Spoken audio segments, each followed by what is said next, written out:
Alright, good morning everyone. I'm just getting all my spreadsheets and stuff pulled up, so give me just a moment to do that, and then I'll talk about SCG Baltimore, and we'll stream some Red Prison.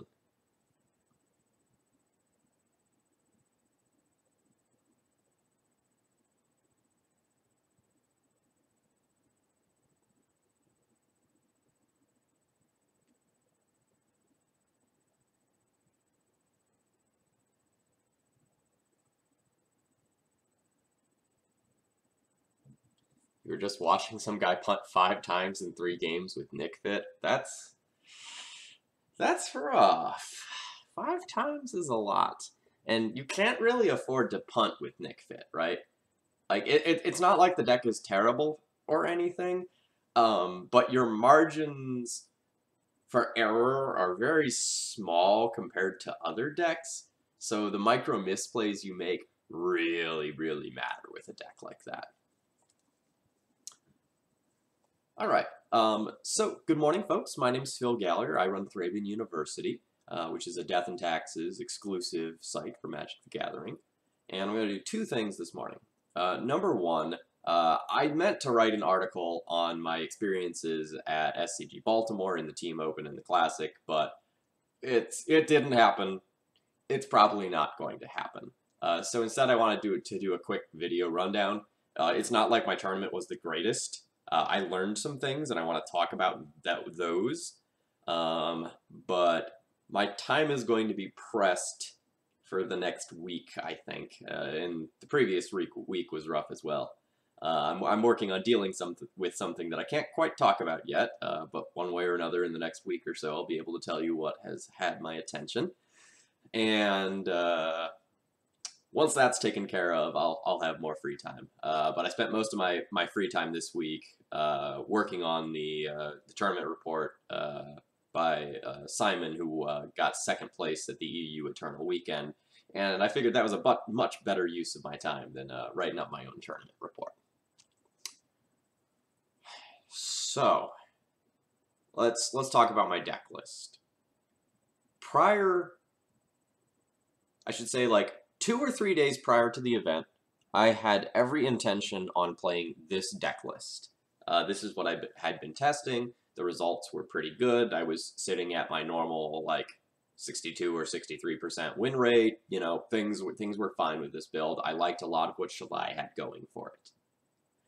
But then I hit a league where I played, I think it was like Turbo Depths, Eldrazi, and I faced down Caracas just 4 matches in a row. It was relevant all 4 matches in a row, and it bounced my Shalai all 4 matches in a row. And I was like, ugh, that was bad. And I thought that was just like one negative value league, and it's like, okay, that's fine.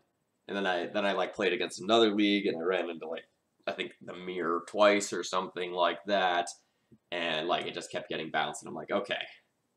I've had awesome experiences with Shalai for 2 weeks, and then right here at the end, I've just had terrible experiences with it, just like playing against so many Caracas decks. So what am I supposed to do? Because I wasn't just like betting my own results on it, but I was betting my team's results on it, I tried to test something else. So I went back to a Crusader build, but I played the 24th land to help with stability. So in my flex slots, in my 6 flex slots, I had 4 Mirran Crusader, 1 Brynwing Mare, and 1 extra planes. And I got in 2 or 3 leagues with this somehow before I left for the Open, and the results were really positive. Like I didn't drop any matches to Delver. It felt great against Pile with all the Crusaders. And so I went ahead and registered this deck list. It just felt really solid, just very smooth, very consistent game plan. That was the sort of thing that I was going for. So I was pretty happy with that. But let's look at the results. And I'm just going to check to make sure this like looks okay on screen here before I start talking anymore. See if I need to like zoom in more. No, that's fine. Okay, so I'll say a few things about the overall results at the beginning, then I'll go through each round, and then at the end I'll sort of give you my conclusions. So I did not have a good weekend. I got unlucky in many capacities, and some amazing things happened for me to receive some of the losses that I received.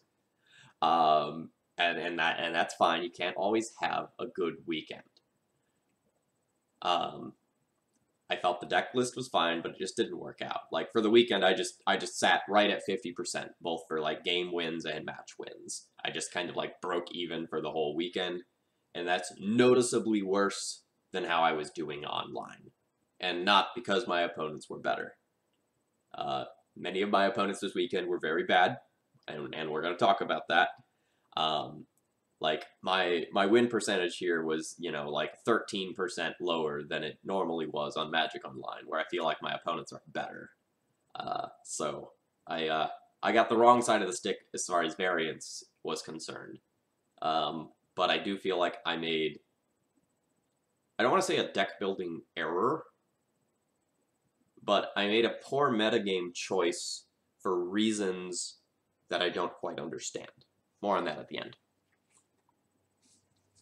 Alright, so, round 1 versus Miracles. You know how sometimes you have those games where your opponent just does nothing? I had 2 of those in a row. So, in the first game, my opponent played almost no spells. At least no spells that mattered. I think they cantripped like 5 times or something like that, and just died to a Crusader with a Jitte without doing anything. Like, I don't know if they didn't understand the Crusader and Jitte math and didn't plan appropriately, or if they just, like, had nothing, but my opponent just, like, died to Crusader. Just Jitte, Crusader, dead. Then in game 2, my opponent tapped out for Supreme Verdict on their turn 4. And I looked at the Cataclysm in my hand and went, well, okay, we're doing this. So I cast Cataclysm, my opponent spun it around to read it, and I just simplified and I said, we're going to destroy everything, except we're each going to keep 1 land. So I got to keep a land, they got to keep a land, and I got to make another land drop. And my opponent died very shortly thereafter. Alright. Round 2 versus Bomberman. So my roommate plays Bomberman, so I actually know this matchup. And this is extremely relevant in this set. My opponent's words were, oh god, why do I have to play against a good Death and Taxes player who knows the matchup? And I got a really easy 2-0 with mana denial both games. Both games I was able to capitalize on, I think it was like Revoker and Wastelands, in order to shut my opponent off of colored mana. And I kept them off of their key mana amounts to just go off in 1 turn. It was very straightforward. If I did not know the matchup, I could have definitely made some misplays that let my opponent get back in the game. But like because I knew the math on how much mana my opponent needed to win and like what their outs were, I was able to shut off their outs. So for example, I think I ended up like revokering a mana source rather than Auriok Salvagers when I knew they had Auriok Salvagers in hand, because I just knew that there was not a possible way they could go off on the board, and so denying them mana was way, way better. Alright, so I'm off to a strong 2-0 start in the tournament. And then this round 1 then my round 3 against Ant happens. Alright, so I'm on the play. I mulligan, and I end up with a hand that has Thalia, but not much else. So I think I go, like, Wasteland pass, and I think my opponent Cabal therapies me for Thalia. And it's like, okay, fine. I accept this. This happens sometimes when you're a known entity. And then my opponent went off on turn 2 via Past in Flames after Cabal therapying my Thalia on 1. Like, it's fine, that happens. I had a Wingmare in my hand as well, so if they didn't go off there, their life would have been pretty miserable, and that's fine. Alright, so in game 2, I put a Revoker on LED. I had Mulligan, so my hand was a little bit soft. I revoke LED, but then my opponent goes off with Past in Flames anyway. Okay, that's fine. We move on. Sometimes that happens. The Ant matchup is very, very, very close to 50% based on my data. So, like, sometimes you win, sometimes you lose. I didn't put up too much of a fight this game. Next up, we have the Infect matchup. My opponent was not good. My opponent was playing in this event to play in an event with his buddies. He did not have experience playing Legacy. Like, he had, played years ago and whatnot, but there was an event in town. He wanted to get together and play with his buddies. That was his goal. My opponent made a lot of mistakes. Like, probably like double-digit mistakes in this game. Nick Miller came around to watch my match, and he just kind of like shook his head and walked away after watching for a couple of minutes. My opponent didn't know how to approach the matchup. He made a lot of sequencing errors. He didn't play around like Mythalia's very well. He played into Wasteland. He used crop rotations at poor times. Didn't necessarily take as many chip shots as he needed to take. So there was a lot of errors. And there was no possible way he could have beaten my game 2 hand either. I think I drew 6 or 7 removal spells in game 2. At one point, I think he Gataxian probed me and just like saw that my hand was like Swords to Plowshares, Path to Exile, Council's Judgment, or something silly like that. So I wasn't like killing him quickly. I did not have a way to win the game for maybe literally 10 or 12 turns, but he just could not get through at all. Alright. Then we get to an off-camera feature match versus Anurag Das on Miracles.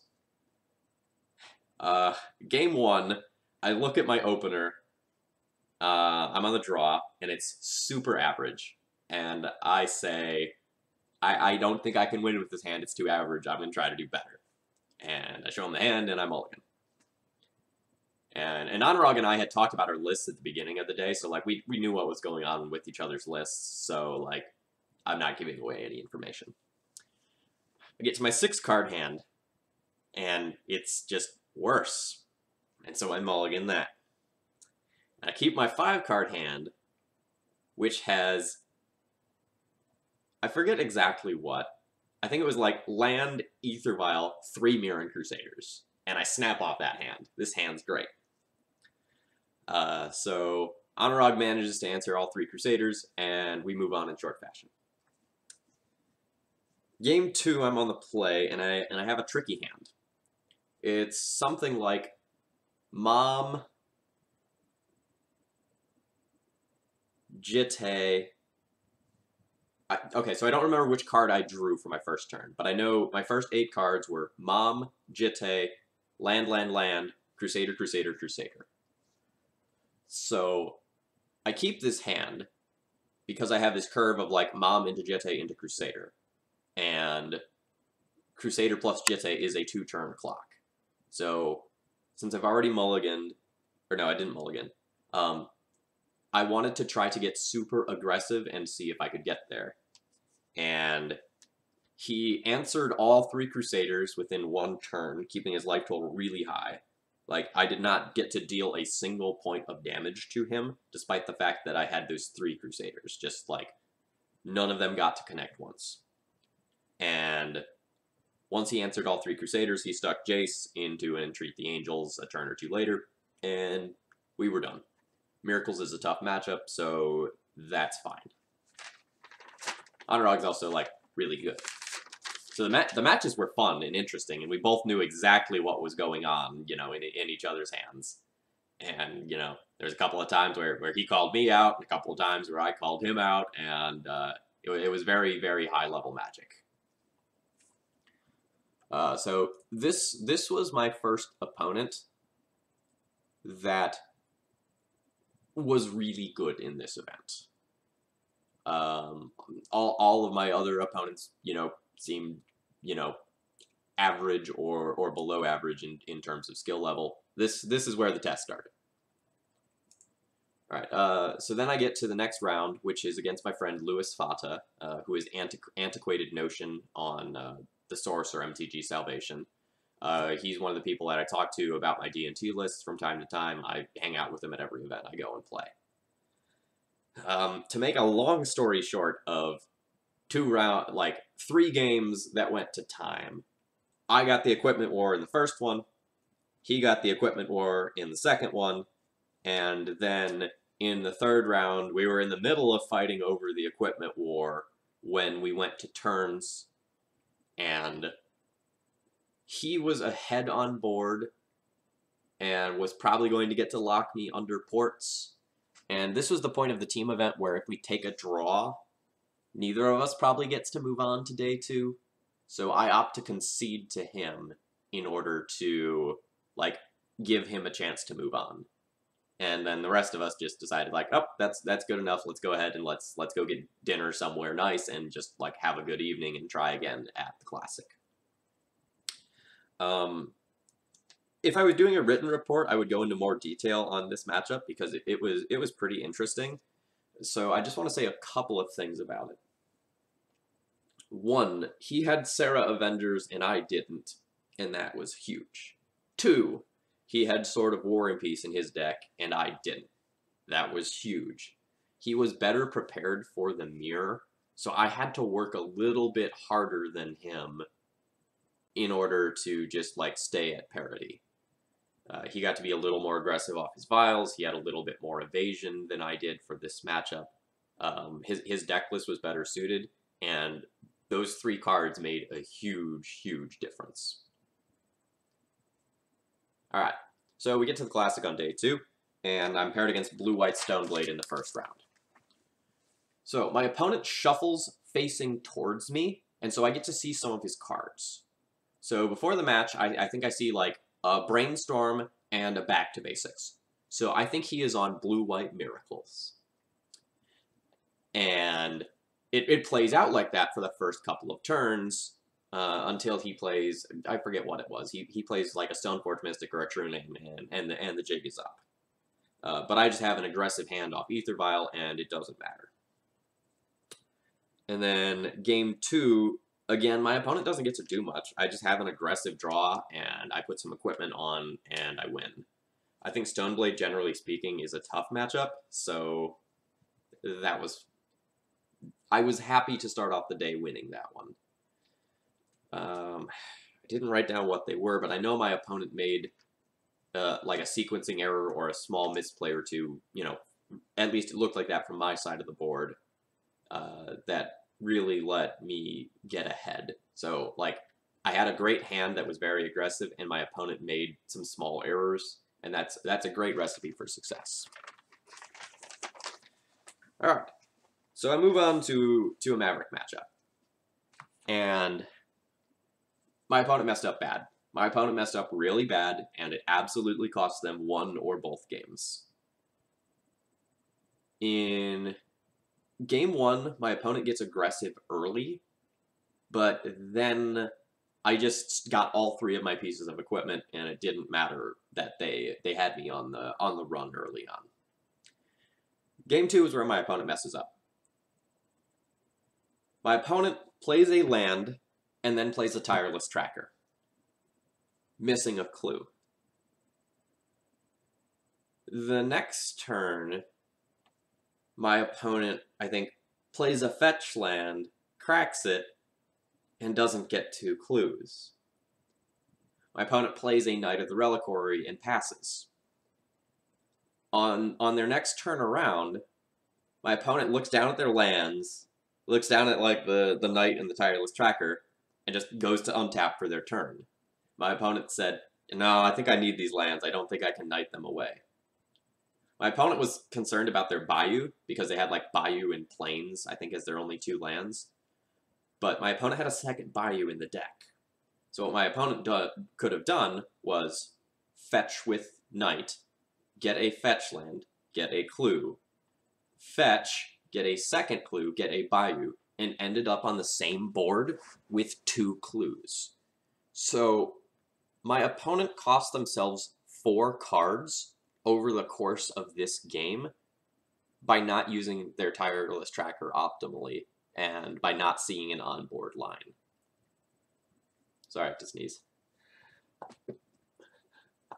Ugh. Ugh. All right, sorry about that.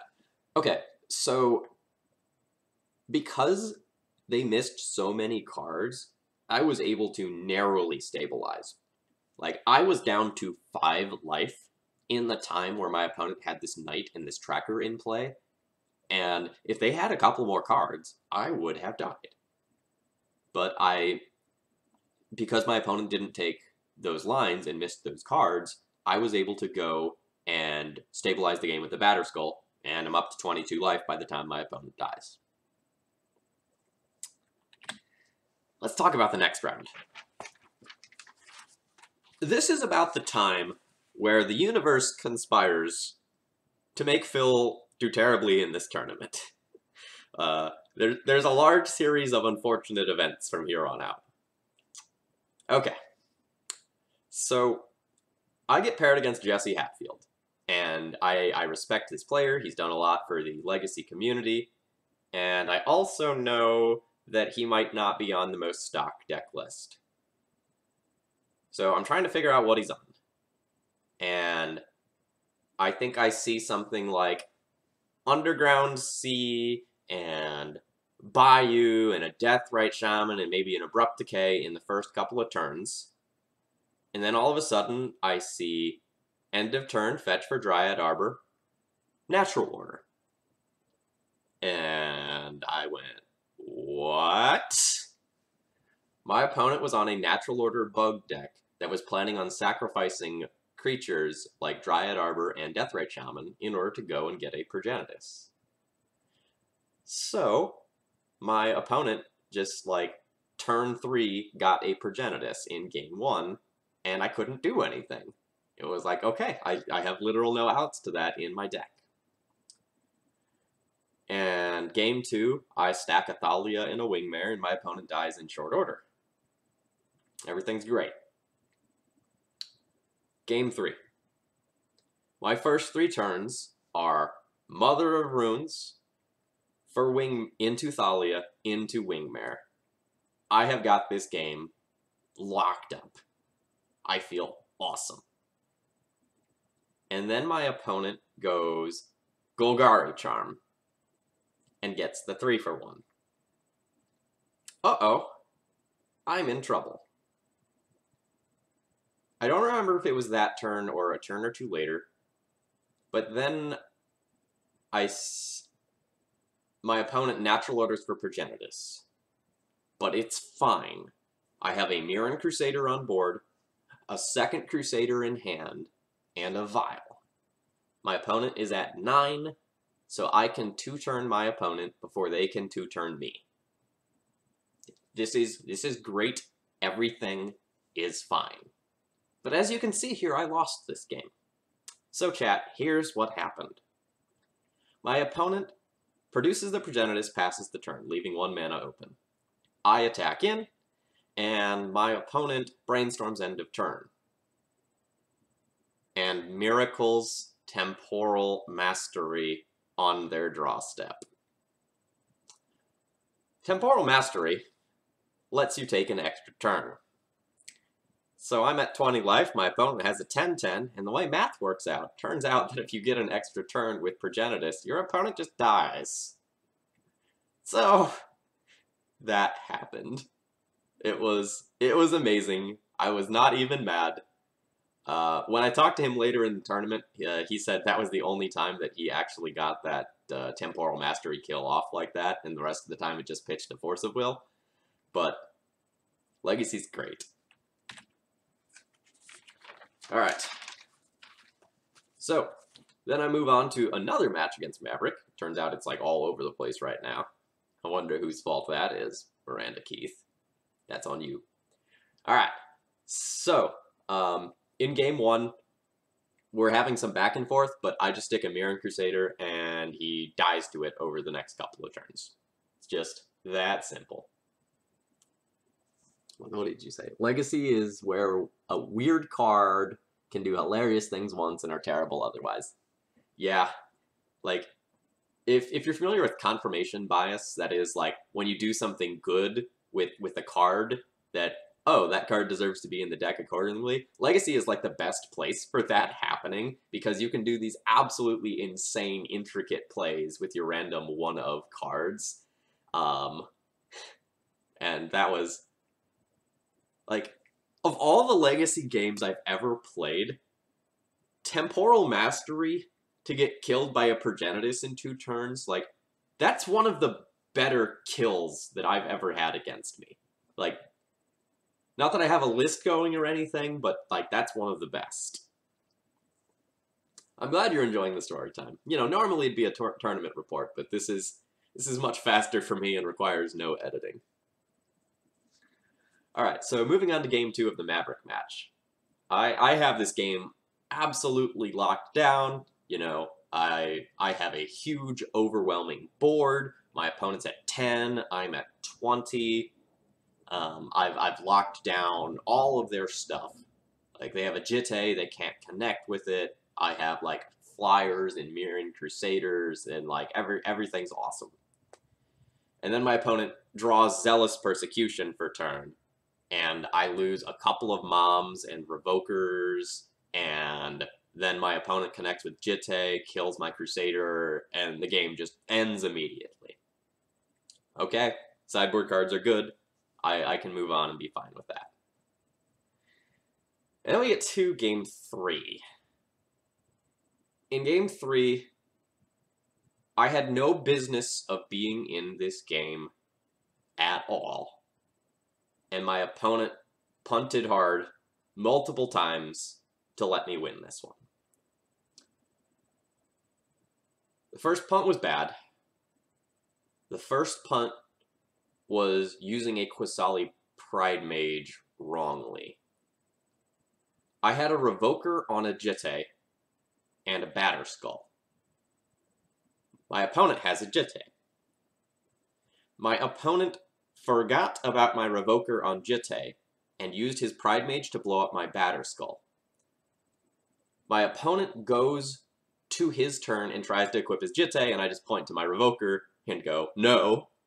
Or no, it's actually funnier than that. He goes to equip, and I just say no, and my opponent turns it sideways, and I'm like, no, this isn't no like I'm sad, this is no, like, you can't do that, Revoker. And he goes, oh, shoot, sorry. You know, I don't call a judge or anything. Like, the board state was crazy complicated, as it always is, so, you know, like, we just fix that and move on. But if my opponent had just blown up my Pride Mage, they could have, like, absolutely taken over the game with that Jitte, and, like, dealt with the Batterskull later, or just relied on their Knight to get bigger than it, and just kind of, like, make a sacrifice attack in with something else to get some counters. So that was time 1 when my opponent made a mistake. Shortly thereafter, they had a Tireless Tracker and missed getting a clue. And he knew he did it immediately afterwards, and was kind of upset at himself. But again, the board gets really complicated in this matchup, so it's easy to miss things. But then my opponent made a misplay that absolutely cost him the game. It's a little hard to remember the exact board state, but the gist of it was, like, I'm at about 4 and my opponent is about at 4.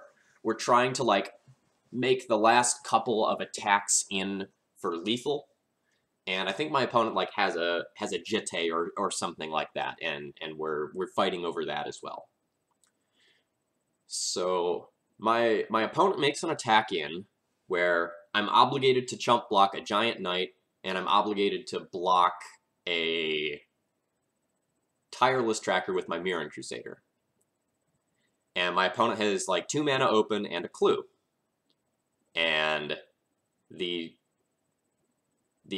Tireless Tracker would be big enough if my opponent cracked the clue and put the counter on it that it would survive through Mirroring Crusader.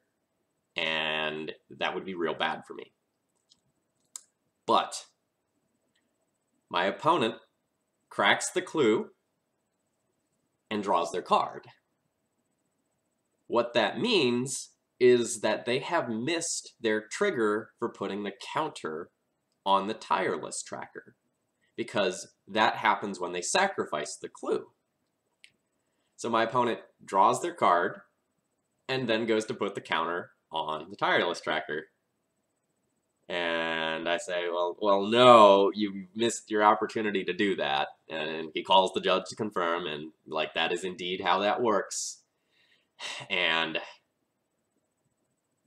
that meant that my opponent's tireless tracker died. And this was huge because we were on a very even board state, and he had a draw engine. I didn't. Him losing that tracker ultimately ends up losing him the game. Like, without a doubt. Like, one more card or that body being around to make another attack in, either one of those things probably pushes the game in his favor. This was a friend of mine that I played multiple times before, and like we talked about the matchup a little bit afterwards, and he's like, yeah, I messed that one up so bad. Like, I don't want to pat myself on the back or anything like that. Like, I know I'm a very good player, but I had to play so tightly in order to win this round. I realized what my path to victory was and played towards it. And my path to victory actually involved not Swords to Plowsharing an attacking creature and taking a whole bunch of damage because of it, so that I could Swords to Plowshares a Scrib Ranger, so that my Wingmare could get in for damage. I realized that we were in a racing situation, and the most important thing for me was to push damage. And because I Swords to Plowshared a Wingmare, or excuse me, a Scrib Ranger, and not a Mother of Runes or a Knight of the Reliquary or that Tireless Tracker, I won the game because of that decision. Maverick's really hard to play. Like I've said this plenty of times, but there are a lot of decision trees that kind of like make it similar to D&T in terms of difficulty to pilot. I think most of the time Maverick is a little bit easier, but I think the exception to that is when you're playing against a matchup where the board stalls. I think in like the D&T matchup in particular, when you're playing Maverick, you have so many decision trees, and they all matter so much, and making small misplays really adds up. So despite like absolutely losing game 2 to that like perfect Zealous Persecution, I managed to get there in turns. All right. So, continuing on the universe conspires against Phil, there's this next round. My opponent mulls to 5 and keeps a hand. The only thing they show me in this game is Gitaxian Probe. That is the only card they show me. So I do some weird sideboarding where like I hedge against it being both Delver and Storm. Like, I bring in cards that would be good for both of them and kind of, like, trim some stuff here and there. And, like, I figure out they're on Delver in game 2. In game 2, my opponent flooded out hard and, like, was down to 10 life when this is their sequence of draws for the next, like, 4 turns. So my opponent floods out early, and then draws Liliana the Last Hope, Gurmag Angler, Marsh Casualties. Feels bad. I lost that game, despite my opponent doing almost nothing for the first half of the game. Maybe like the first 3/4 of the game. It was a beating. In game 3, I have a Mom and a Crusader. My opponent has a True Name. I won that race. But I was real worried after like how that game 2 went. Yeah, Killing Form. It was brutal. Like, you know that look on your face when your opponent has like completely given up on a match and they're just like, kill me, just kill me, just kill me. I just want food. My opponent had that. And then it just had, like, the nutty string of draws ever to get themselves out of that. Like, I was convinced that my opponent was just going to concede, and then that happened.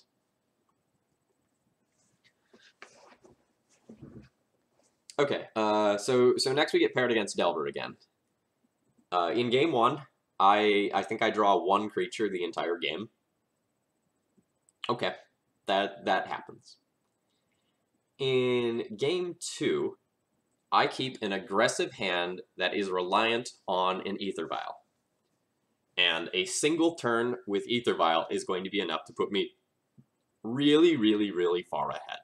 Because, like, I had a hand that has, like, Mom into Thalia into, like, Double Crusader or something like that. So, like, I'm feeling awesome about this hand. And it was such where, like, I'm 100% going to get to, like, put in the Mom off the Vial if it resolves, and then I'm going to cast a Thalia and then just have this stream of Crusaders afterwards. And my opponent, like, I go, like, Plains Ether Vial, and my opponent just goes Pithing Needle Ether Vial. And I just have this sinking feeling in my gut as I look at my hand and go, oh god, this is bad. And my opponent just, like, destroys me from there. Alright. So, we move on to Sneak and Show, which is a bad matchup now. It's a very bad matchup now that they're playing more copies of Omniscience. But the deck is great against the creature portion of this. Keep that in mind. So, I'm on the play, I mulligan, I go, Rashadan Port, go. My opponent goes, like, land, go, and I think I, like, I do something that's not super relevant on turn 2. I think I play either, like, a Plains or a Wasteland, and then, like, port them or something like that. And then my opponent goes, turn 2 Show and Tell. And I'm like, okay, that's fine. I think I put in a Flicker Wisps or something like that so I can potentially beat on Omniscience. And my opponent just puts in an Emrakul and says, yeah, I don't think you have the Caracas. If you had the Caracas, you would have played it already. Well, no. That's not actually how this matchup works. You're supposed to hold the Caracas for as long as you can so that your opponent goes and puts in a creature that you can bounce with it. But my opponent didn't know that. And I just lose to the Emrakul because I don't have the Caracas, and I can't beat it. So my opponent took a super risky line, a line that was not necessarily the most logical, but, like, it worked out for them. Like, maybe the rest of their hand was a little bit rough and they had to go for it. Like, so be it. Alright, game 2, I'm on the play. I have an okay hand, and my piece of disruption is a Revoker for sneak attack, and I think the rest of my hand was just very aggressive, which was why I decided to keep it. So, my opponent taps out for a sneak attack. I think I vial in a Revoker. And my opponent is at 11, and they cast a Wipe Away targeting my Revoker.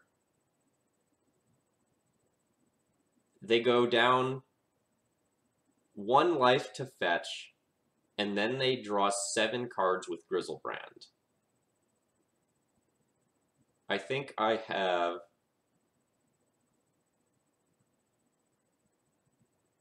like a Vial on 3 and like a Mirren Crusader left over or something like that.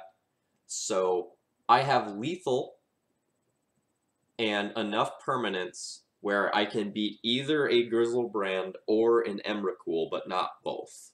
So my opponent gets exactly 7 cards to find, I don't remember if they needed Lotus Petal and Emrakul, or if they had one of the 2 already. So my opponent has like 7 cards to hit the Emrakul, or they lose, and they hit the Emrakul. So, like, okay, that's fine. So like the tournament is on a downswing. I've gotten unlucky quite a few times, like running into like Lily Last Hope, Marsh Casualties, Double Gurmag Angler, Temporal Mastery for Progenitus, you know, the right draw 7 to win the game and play around what I had. Like, okay, this is fine. All right, so I go on, and I know I'm getting paired against Grixis Delver in the last round. And like I keep a hand that is good against Grixis Delver, but my opponent played a true name, and I just died to it over the next 7 turns. And there wasn't anything I could do about it. Alright. Move on. Game 2. There's a somewhat intricate game, but I get a Sword of Fire and Ice to race my opponent's true name. And my opponent scoops it up pretty quickly. So then we get to game 3. My opponent's on the play, and I feel great about my hand. I think I have like an Ether Vial, triple Mirror Crusader hand. So my hand is like super aggressive. And I think I have like a Thalia too. My opponent is down to 10 life, so things are great. I think I play a Thalia, and my opponent uses Dead Gun to kill it. I violin the first Crusader, my opponent bolts it. I violin the second Crusader, my opponent bolts it. I violin the third Crusader, my opponent bolts it.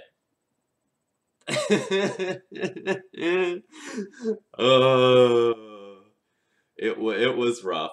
Like I just needed to stick a threat for a turn or two, and my opponent like wasn't going to have very much time to cantrip into an answer, and just like triple bolt and Dead Gone beat my 4 creatures that I had, and that was that. That was the end of my tournament. So I potentially cash in the last round if I beat my Grixis Delver opponent. It would have been close on breakers. I didn't look to see whether or not my opponent actually ended up making it. But it was not a good...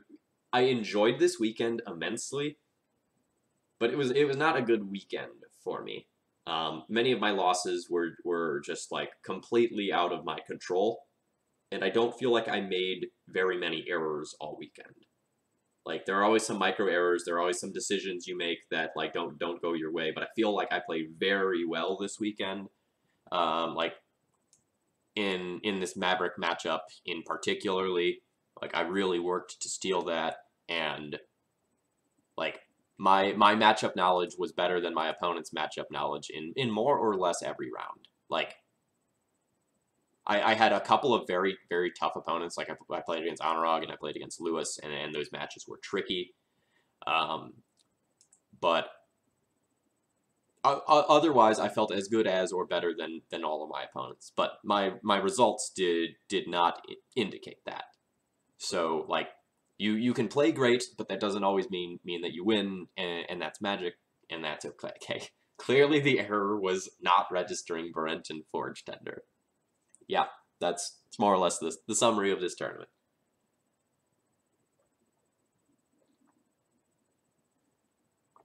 All right, so let's talk about what I planned for versus what I actually played against. So based on my testing, and based on like my data collecting, I imagined that the 2 decks to beat for the tournament were Grixis Delver and Checkpile. Now, I saw the Grixis Delver, and that was fine. But there was no Checkpile. There was no Checkpile here, and there was very little at the event itself. Almost all of the control players, at least the ones that I saw and the ones that did well, played Miracles instead. And this was a big inversion of other results that we were seeing elsewhere, especially on Magic Online. Or like in comparison to some of the European events, take the Eternal weekend that just happened in Europe, Checkpile and things that are like Checkpile, they're all over the place. But Miracles was the deck to beat this time. And that had been the case at the last Team Open as well. So for some reason in the Team Opens, players are favoring miracles over check pile. And I'm not sure why that is.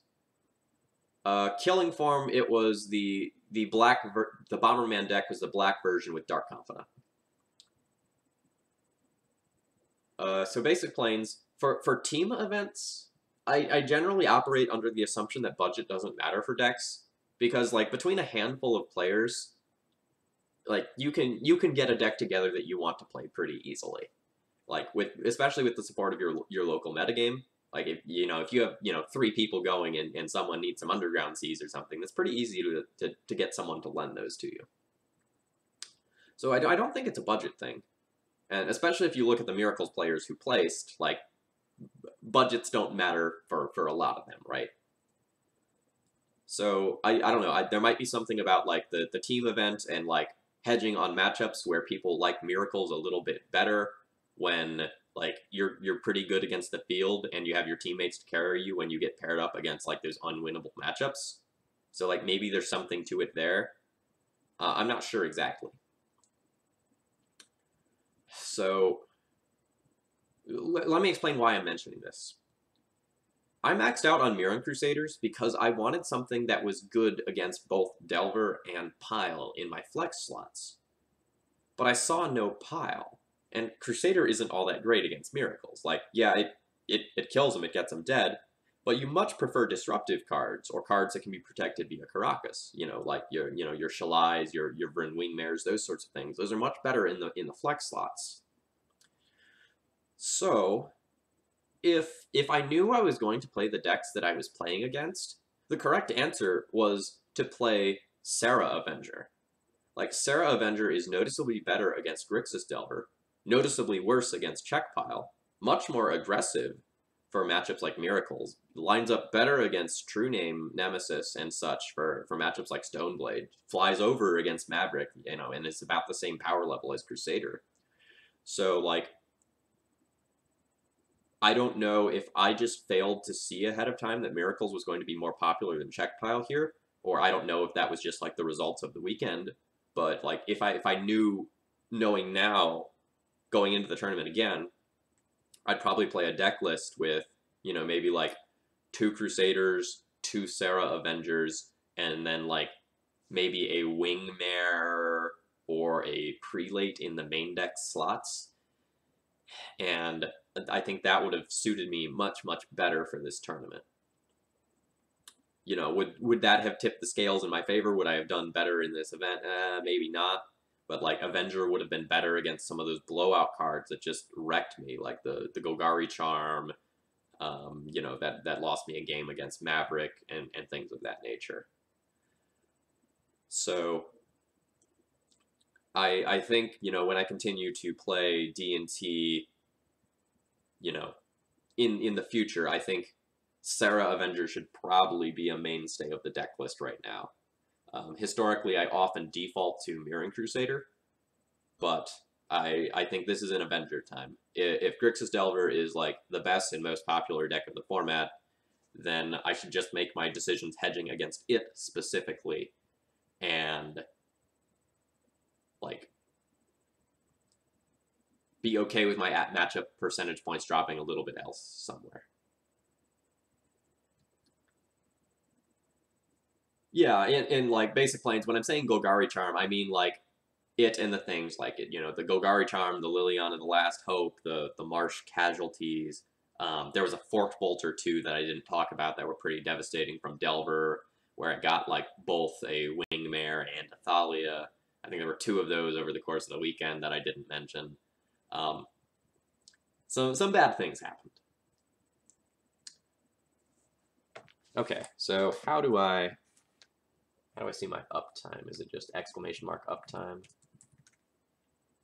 49 minutes. I just want to be able to tell the YouTube folks how much to skip ahead if they want to skip to the content.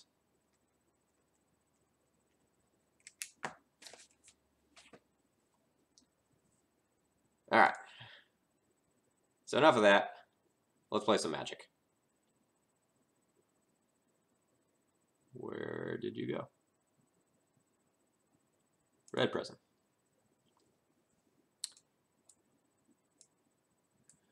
Thinking of trying a mono-white list with 2 Luminarch Ascension instead of Gideon and Cataclysm. Seems like it'd be really good against Pile and Miracles, which are weak matchups for the mono-white version. Any thoughts? If you think that Luminarch Ascension is going to consistently trigger, I hate to tell you, but you're sadly mistaken. This is a card that I've tried out before, and what I found is that if you play a Luminarch Ascension, it just changes your opponent's playstyle, where instead they kind of go on a tempo roll and start just like poking you with things like Snapcaster Mages and Deathrite Shamans, and I don't know that it's good enough. Like, if you play against something against check pile, like, their goal is to stabilize the board, turn the corner, and get aggressive. Luminarch Ascension is a late game card. If you draw that late game and they've already turned the corner, that does nothing to help you out. Miracles is trying to do the same thing, right? Stabilize the board and then beat you to death with a Snapcaster Mage or a Monastery Mentor. If they're not on a Jace kill, then Luminarch Ascension might not actually do anything. When it works, when you get that card active, it is unbeatable. Like, almost literally unbeatable. But getting it active is way harder than it looks. Like, the other thing is, if you have that on turn 2, do you play that on turn 2? Or do you just start by playing something disruptive like Thalia? If the Thalia plan is going well, do you port them? Or do you just play that Luminarch Ascension? It poses some weird questions to your deck building and playstyle. Sad that Legacy is done for this week's GP coverage. Now it's just watching people eat paste. Yeah, I did not get a chance to watch any of the Birmingham coverage. I'll be doing that over the course of this week. I ended up going on a trip to Greensboro, and that ate up my Friday and Saturday. So I'll be getting around to that shortly. Yes, I am aware that Mono Red Prison won. I was checking the results every couple of minutes on the way home. I was very happy with that result. All right, so I was looking over my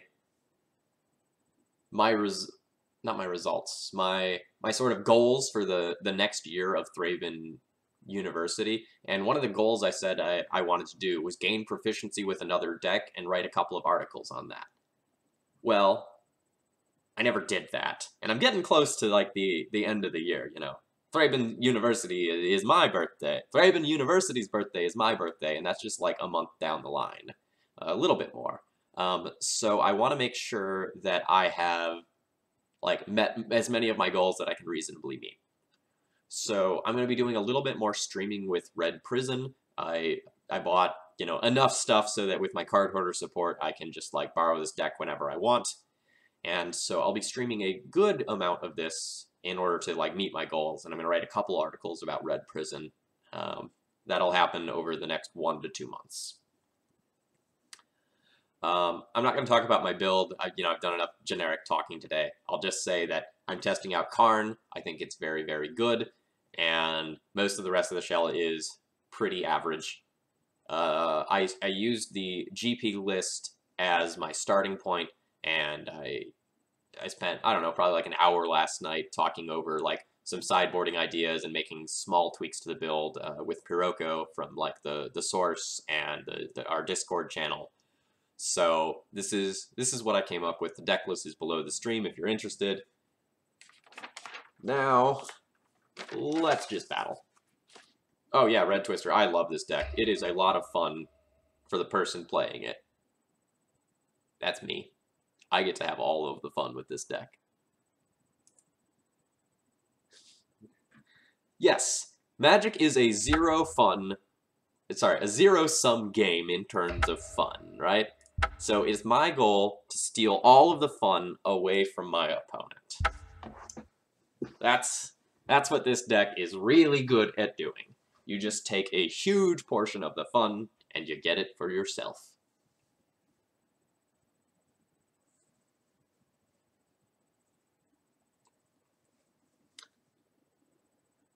So one of the things Yeah, sorry, Rec. I just placed the order through Card Hoarder, and then I didn't, like, look at which versions I was getting. So, like, we get the white border moons to tilt people extra hard.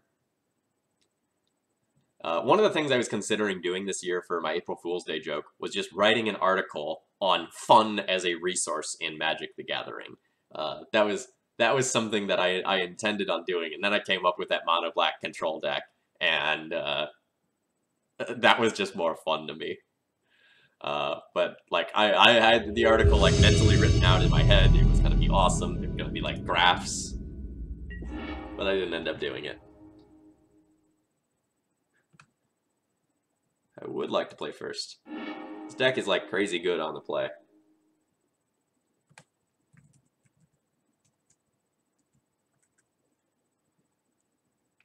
Right.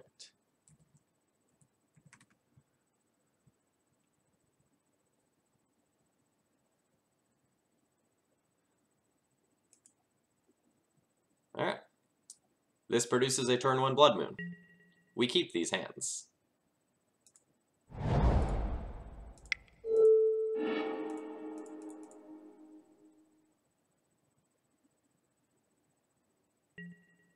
Ooh, we did it. Let's see if we won the game.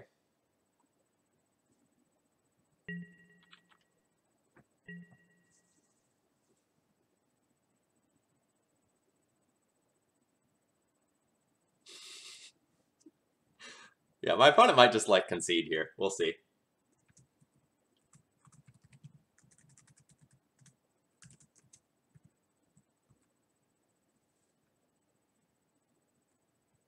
Yep.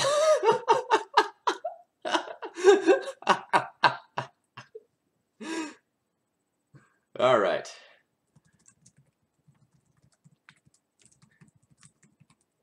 This is why I love this deck, man. Like, you just so get people.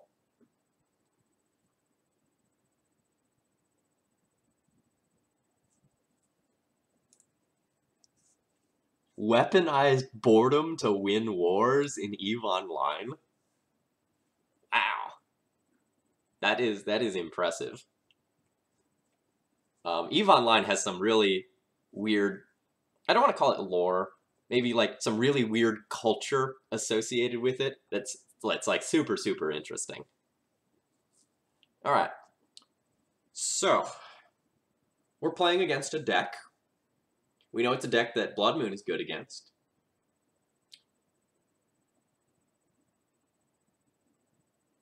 I probably just run this 60 back.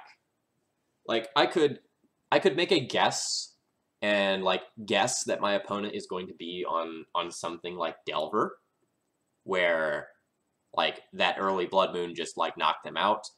But there's so much potential to be wrong that I think I just want to run back my same 60 because like if I'm gonna board for Delver, I'd want something like this. But say that my opponent was on lands and I just knocked them out of the game, you know, I'd be more interested in cards like these. So like there's no overlap between those. If my opponent is on something like Pile, I want things like these, not this stuff. So I don't think I even board. Oh yeah, Jim, Karn is sweet. I played a couple of games with it last night, and it just drew me all of the cards.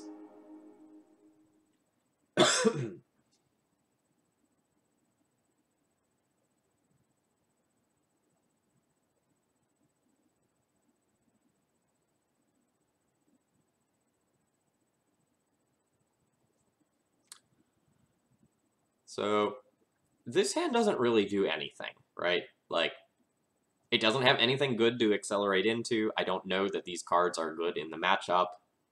I'm gonna ship this one. I'm gonna look for something that has like a Chalice or a Blood Moon or something of that nature.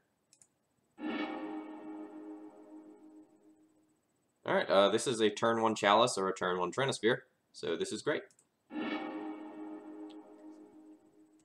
Ooh, what do I think about this Scry? I don't know. I think I want another land. or a Blood Moon more than I want this second Chalice. Because, like, I have this Chalice and the Trinosphere, and those are kind of, like, similar. Alternatively, like, I can potentially Chrome Mox, pitch Confluence, attempt the Chalice on one, playing around Daze. If my opponent has, like, a Force, then I can do a second one.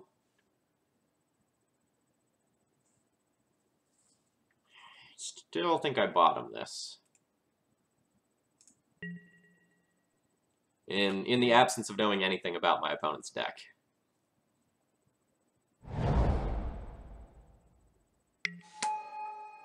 Turbo Depths. So I probably just want to turn one Trinosphere.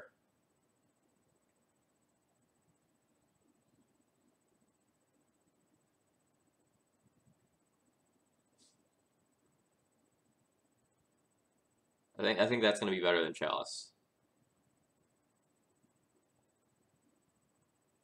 I could just Chalice on turn 1 so that I can have 4 mana on turn 2 and for the rest of the game.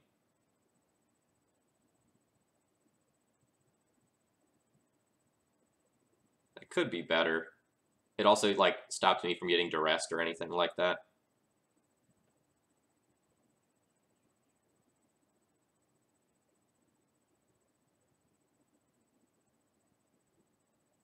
Chalice on 2?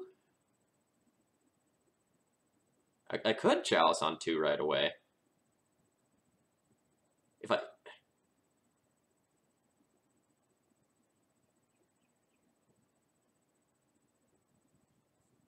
Oh, this is such an interesting turn. Chalice on 2 would stop most of the tutors and also things like Vampire Hexmage.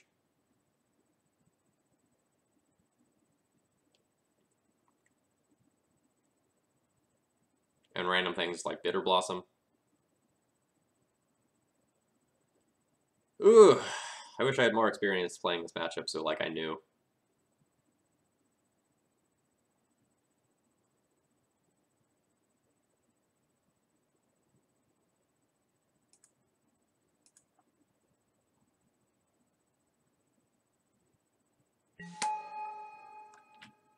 I know I want to do this.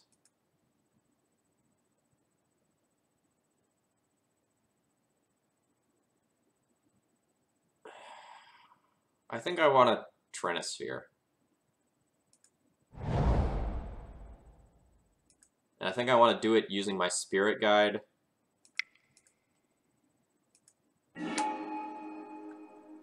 Then on turn 2, I can Chalice on 2.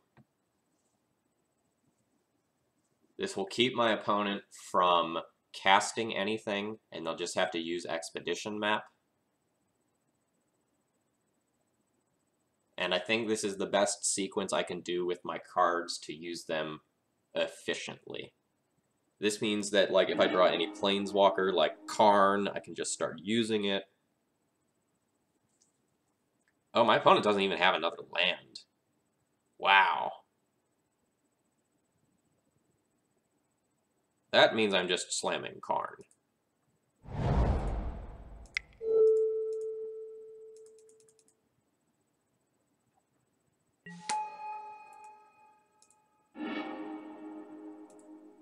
Ah, Blood Moon in a city of traders, you say? Well, good news for people named Phil.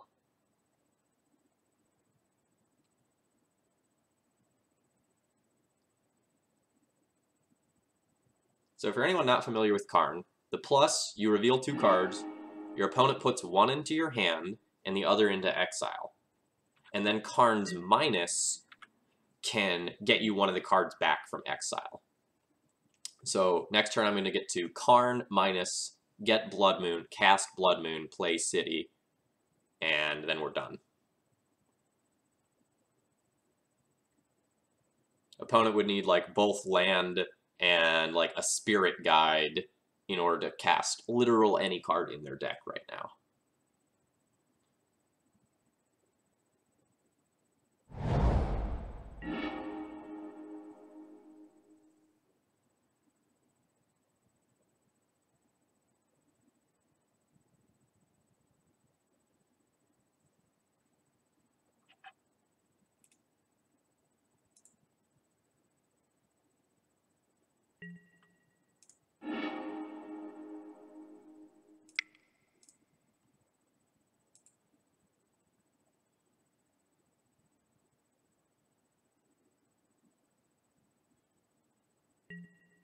So awkwardly, this does mean that my opponent can Expedition map and get a land, but that's fine.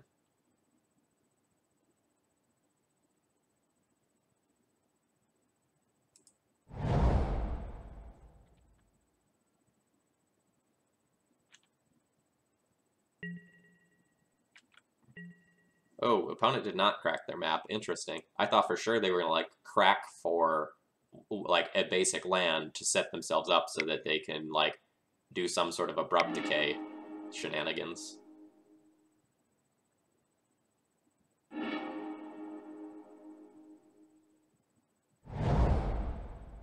Okay, Red Twister, I'm listening. Why do you think I did that wrong?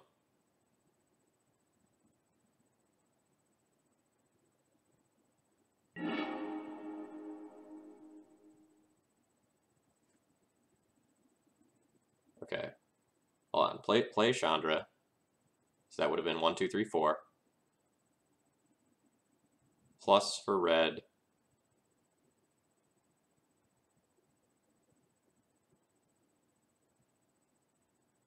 If I do that, I lose a City of Traitors. Unclear whether that's better or worse.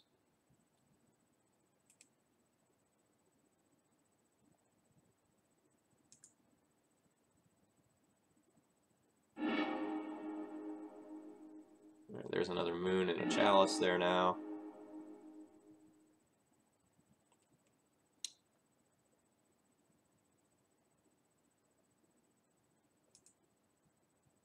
Alright, so I can go 1, 2, 3, 4, Chandra. Chandra plus. I can chalice on 1. Am I supposed to chalice on 1 or chalice on 2?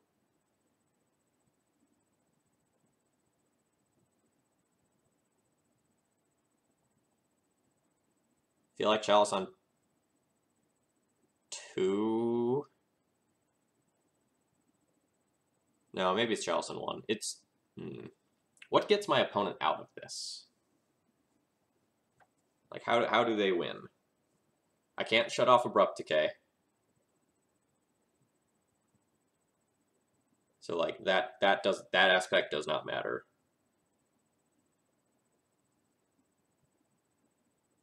Yeah, so what are they crop rotation for?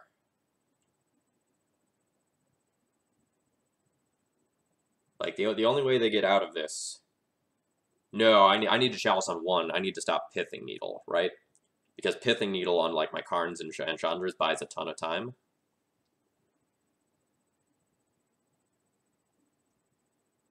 Okay, so here's what I do. So this turn, I Chandra plus for mana, 3 mana, chalice on 1. Next turn, Karn back the chalice on 2, chalice on 2.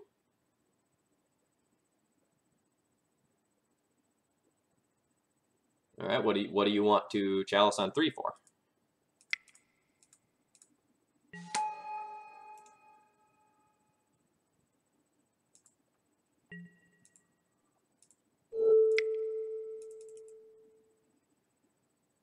All right, chalice of the Void is weird.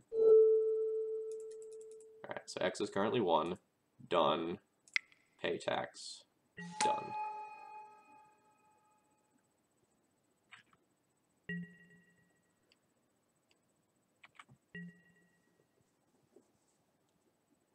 I think they're more likely to have Abrupt Decay than Corrosive Grip. Like, it's possible they do.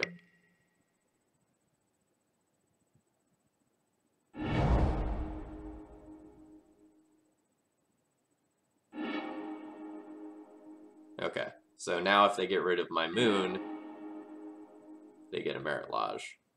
So that actually means I probably just get, like, backup moon here. That has a silver counter on it, right? Oh no, okay, so that's revealed, so there's a chalice there. There's a chalice with a silver counter.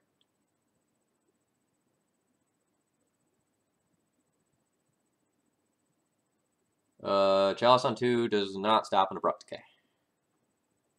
Abrupt decay cannot be countered.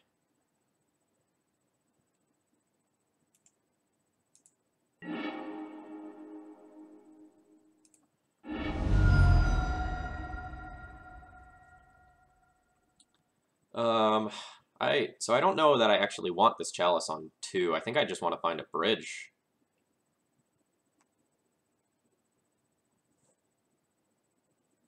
Or another moon.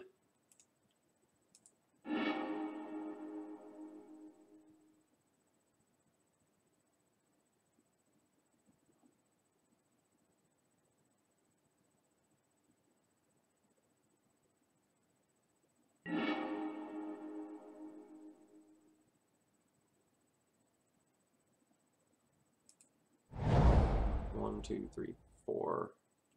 So if I played this Chandra and plus, I couldn't actually get a 3-drop from it.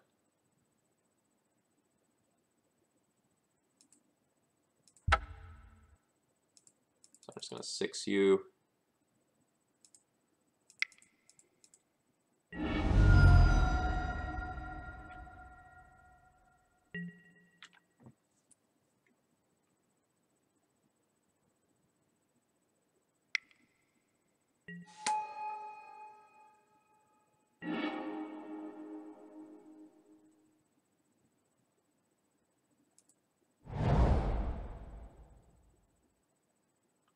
Ooh, so there's a bridge.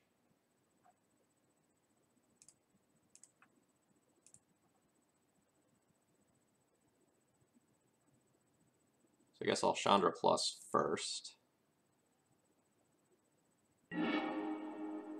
Chalice. So I could go 1, 2, 3, 4, Chalice on 2, 1, 2, 3, Ensnaring Bridge.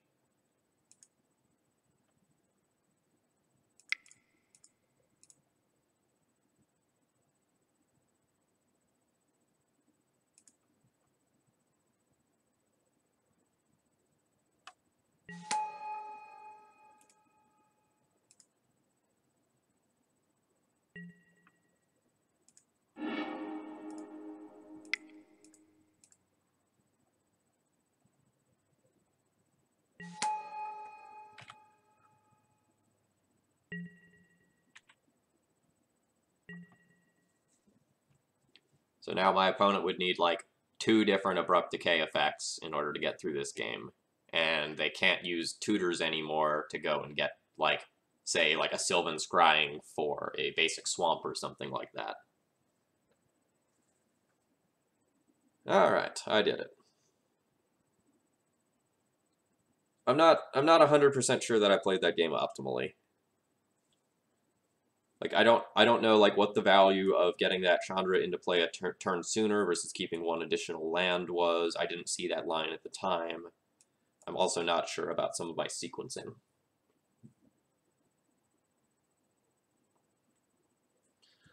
All right, game 2 win with Moon and Chalices.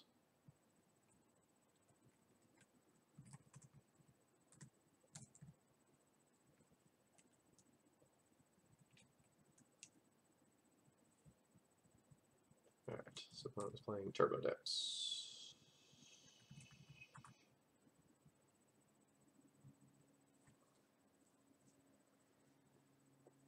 All right, so in Gamer Champ, in order to do Maelstrom Pulse plus Decay, they would need another black source as well.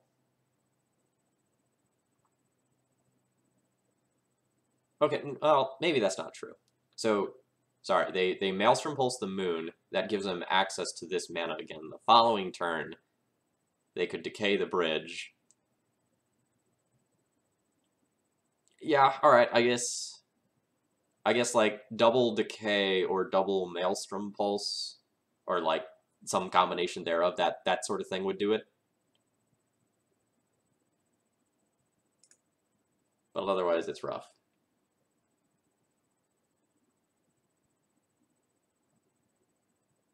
No, You really think I was supposed to go aggro? I don't know. I kind of think I'm supposed to just, like, dig for more lock pieces. What's Karn's starting loyalty? 5? So I can go, like, Karn minus, and just try to kill them. So, alright, so how many... I had a Chalice and a Trinisphere at that point. So the first one would have been a 3/3. Then they would have been 4/4, so it would have hit for 3 the turn after Karn, followed by 8, 11. The Fiery Confluence would have been 6.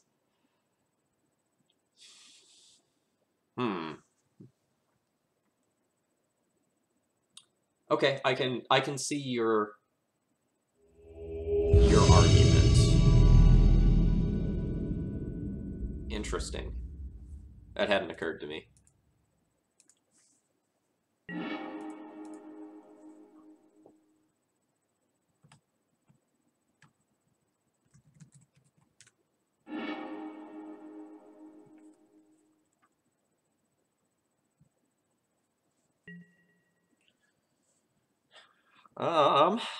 What does this hand do? So I can go like imprint, go all in on a Blood Moon. Follow up with an Ensnaring Bridge.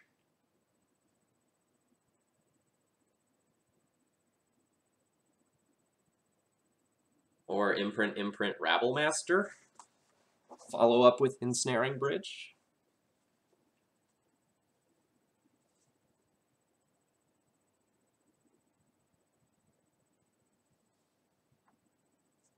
Yeah, basic planes. You might be right. Like, well, I'm keeping this hand. This hand has a lot of draws that will just make it insane, especially a soul land. Goblins. Well, we're gonna go all in on the Ensnaring Bridge plan.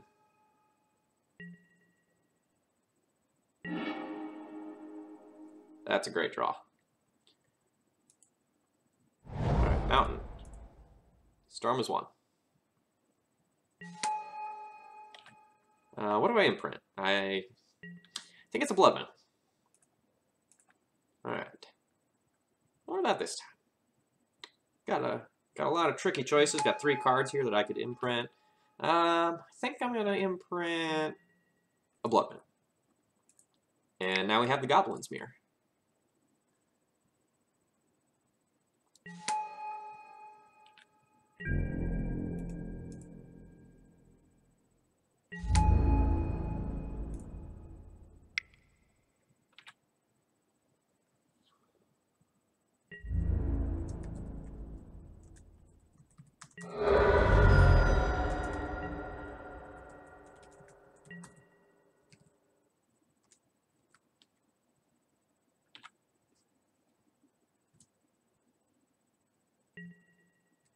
Last time I played against this opponent, I think they were on words. Soldier Stompy.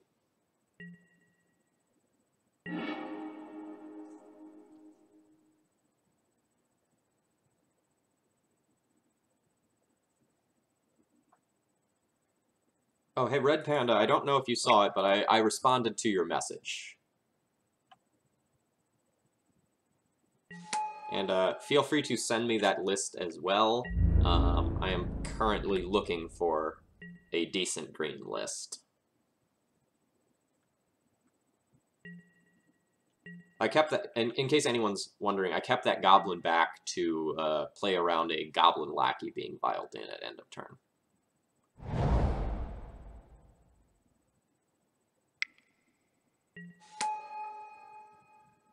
Alright, does my opponent have a Tuk Scrapper or equivalent in their deck?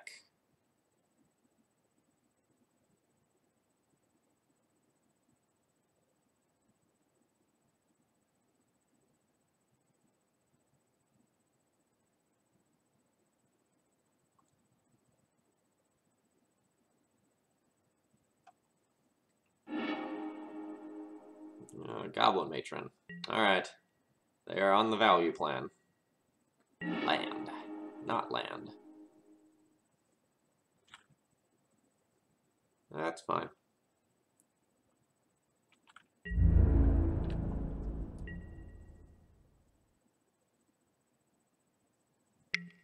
Hey, 4-1 in that many leagues. That's a good result. Oh man, it's a Sparksmith. Really glad that one can't hit players, because that could get silly. Played with Sparksmith in Limited. That card was really good.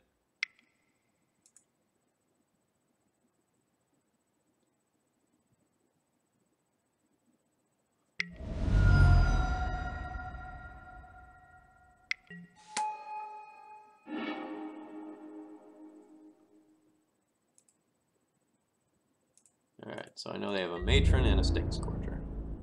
That's all fine.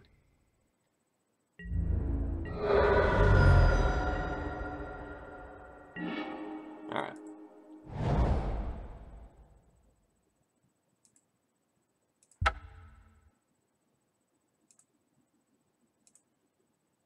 So we'll do 2 damage to each creature. Even if they vial in the Lord will die, and then everything else will die afterwards, and we'll destroy their Ether Vial.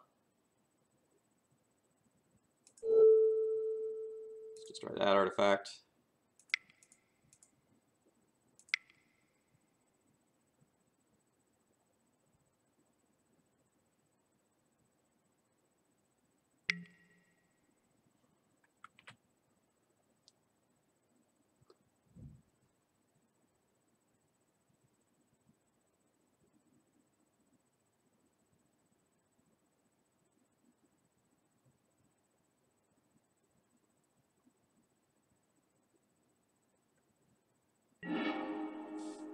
Yeah, they realize that they'd just be, like, losing a card or, like, putting in a Matron only to, like, just get something else.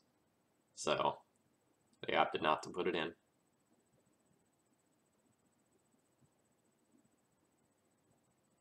Either that or they had a Lord and they were realizing that it wasn't going to work out the way they wanted. Pile Driver. And a Sting Scorcher.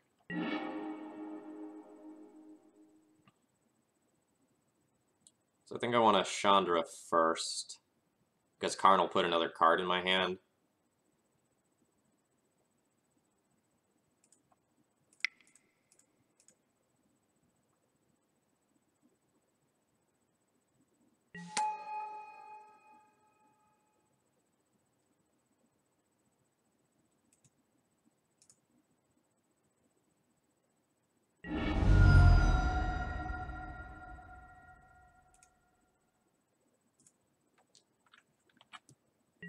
And I will probably just be exiling this Simian Spirit Guide. Well, it depends if my opponent pays for the Sting Scourger. If my opponent pays for the Sting Scourger, then I'll just exile my Spirit Guide so it can't attack.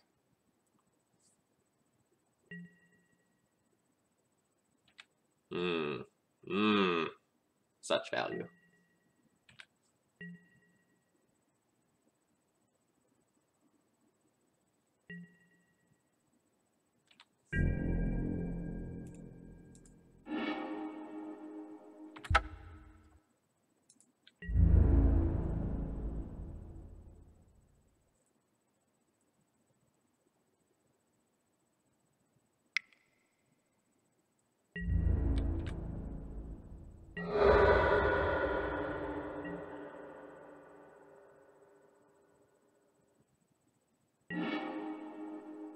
Hazaret.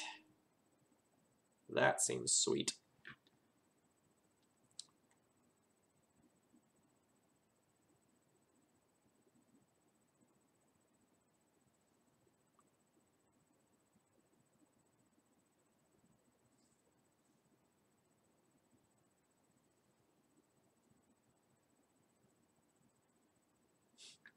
Yeah, opponent does not have a Tuk-Tuk Scrapper, so life is good. Yeah, so I'm debating between Karn, Make a Dude, and Hazaret as a blocker.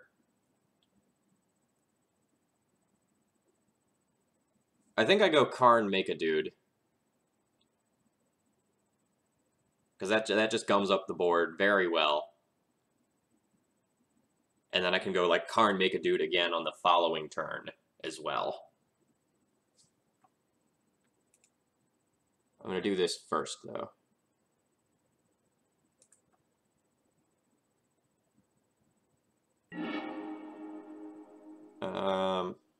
I don't think I need to cast that.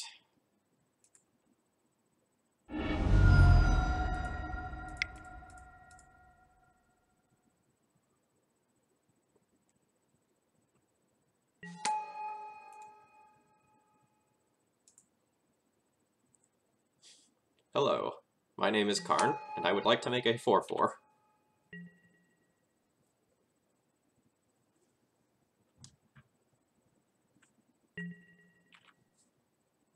Opponent not having a main deck piece of artifact removal on a goblin is absolutely devastating here. Nice wastelands, bro.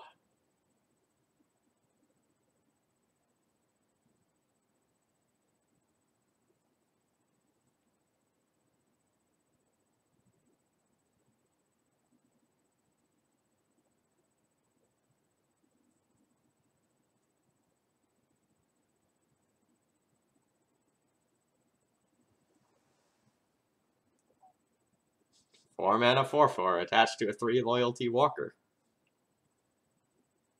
Dece.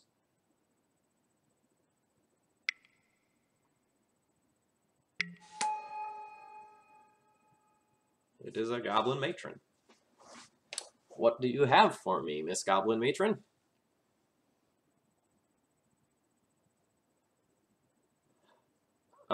Gamer Champ, I think it's too early to say like where the best fit for Karn is, because I think it fits here. I think it fits in the Steel Stompy deck. I think it fits into Mud decks. I think it fits into Eldrazi decks. I don't think we have enough testing yet. Like in the Mud decks, the creatures that you're going to make with Karn are going to be way bigger. So like that is a difference in its favor elsewhere.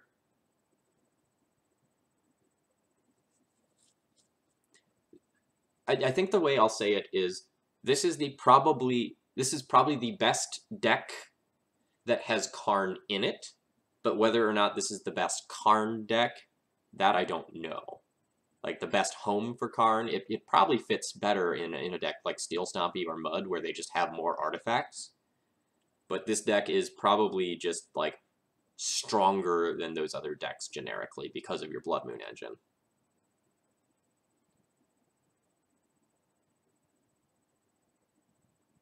No, I had a very positive first impression of Karn. This card looks silly to me, and it is performing that way as well.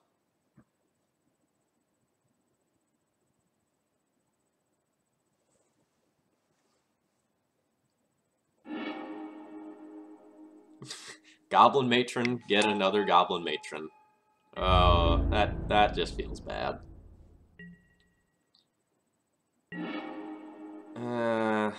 That is not a great draw. I'll probably end up discarding that with Hazaret.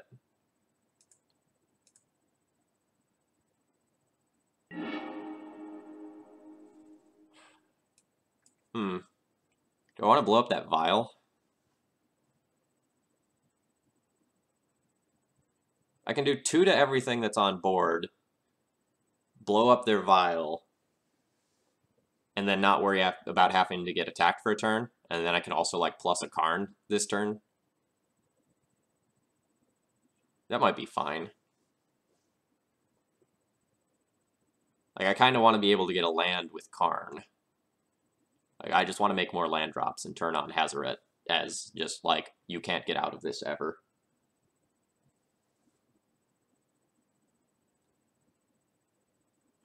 Yeah. I do think I want to blow up that vial. Like, what? I don't think my opponent can beat me. Alright. So let's do 2 damage to each creature, destroy target artifact. Cast, destroy target artifact.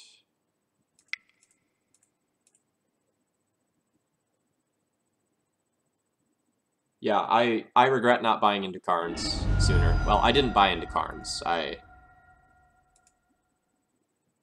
am borrowing them, but I wish I had bought them before they, like, doubled in price. Ooh, yeah, City of Traders and Simian Spirit Guide. Yes, that is exactly the sort of stuff I'm looking for. And I'll play that land out. My opponent wants to wasteland me. I literally do not care. That is just them taking away their precious resources.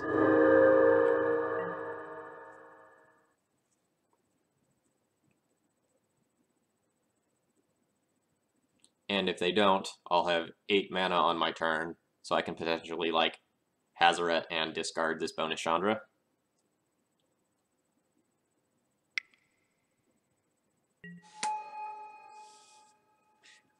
Would you like to Goblin Matron for another Goblin Matron?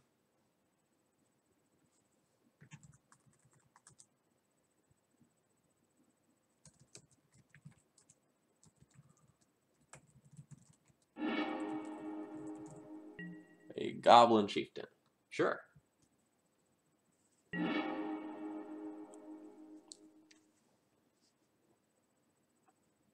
Alright.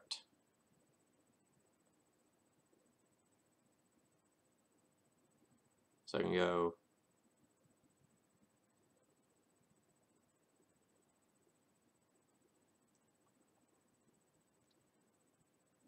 I think I'm actually going to Karn plus this turn.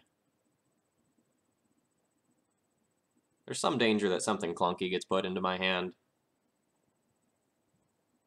but I'm not that worried. Magus and City of Traders. Neat. Alright. So go 1, 2, 3, 4. Hazaret.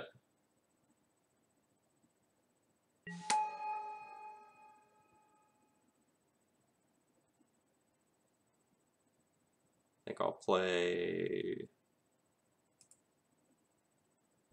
this land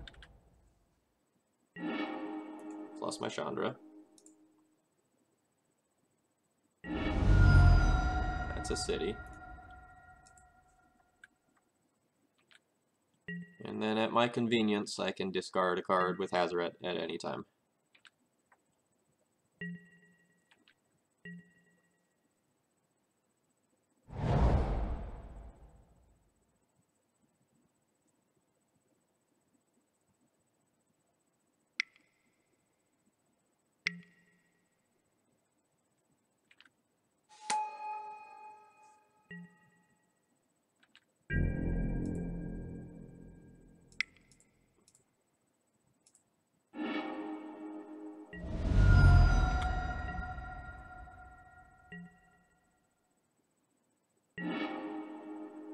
Excellent.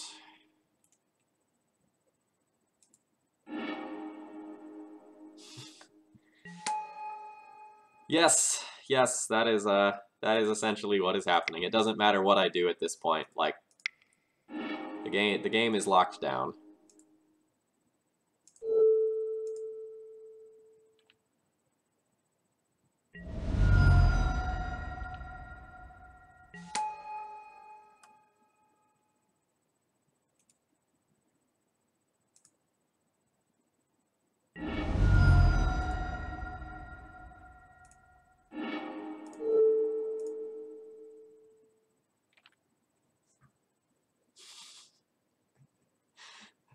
Yeah, go start your laundry. You're just gonna miss the final couple of triggers as my opponent finally dies.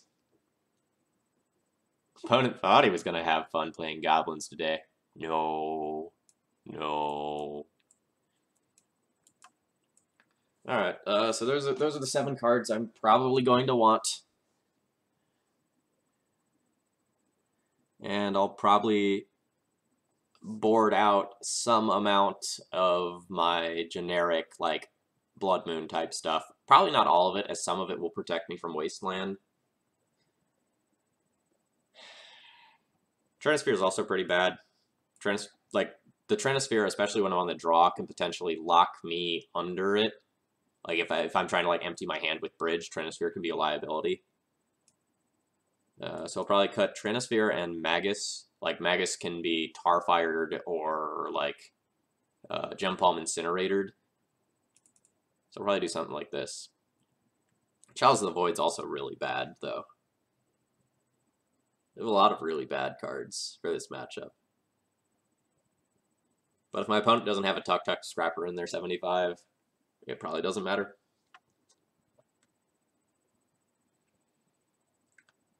Like, I don't want to, like, play Scab Clan Berserker.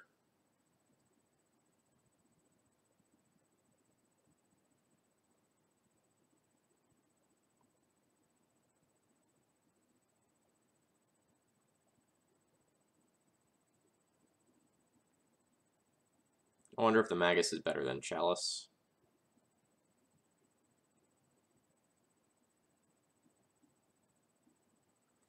Maybe on the draw, I'm supposed to, like, not Chalice. This is something I think I do with D&T. And I'm supposed to just, like, keep these and keep my mana base stable.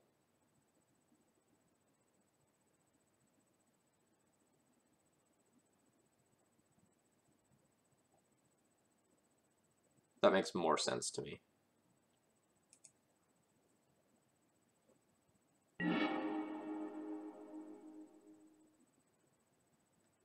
Like, Chalice is bad against D&T, but it's so much worse against Goblins because they have 4 Cavern of Souls.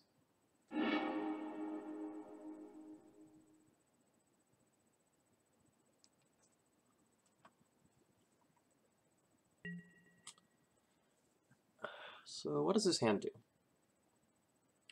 It can turn 1 Spyglass for an Ether Vial. Turn 2 Fiery Confluence, sweep the board, or play a Planeswalker. Keep.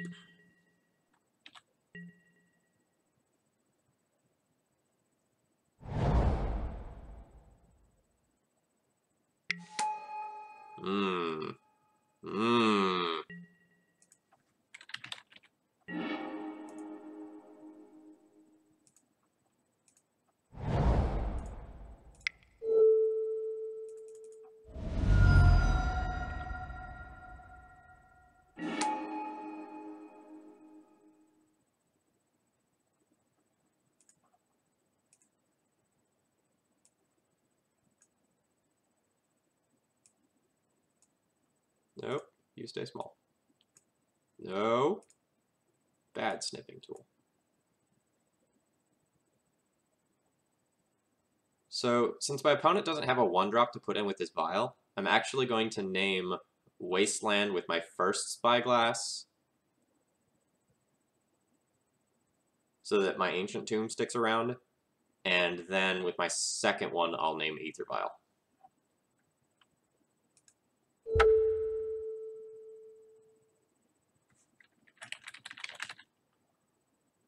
Let me just confirm that this works the way I think it does. Yes.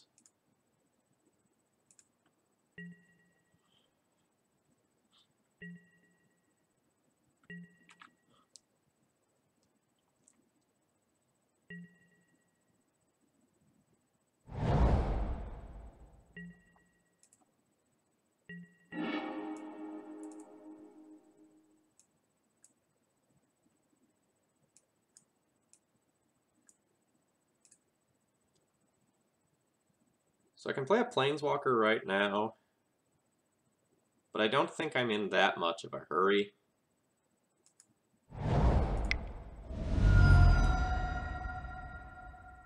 Oh shit, no. That was Chandra plus Spyglass. That was a punt. Our opponent has a mountain now.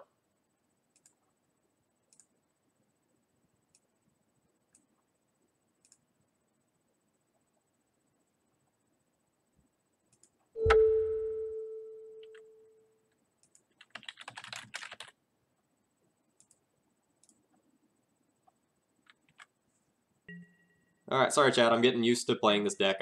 I don't have all of these lines, like, intuitively in my muscle memory yet.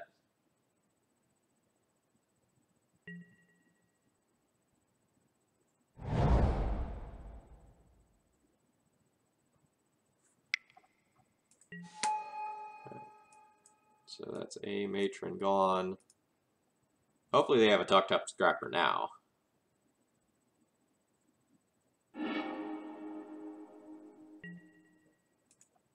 Alright. So it is 4-drop.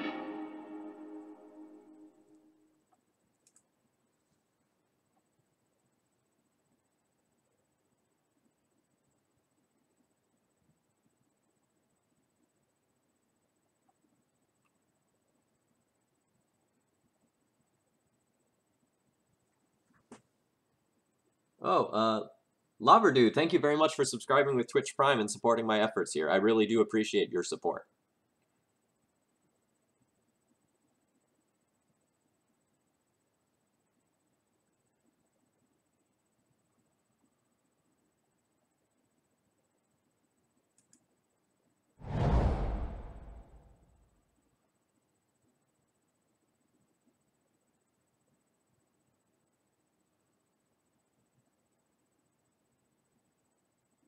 Chandra and Karn?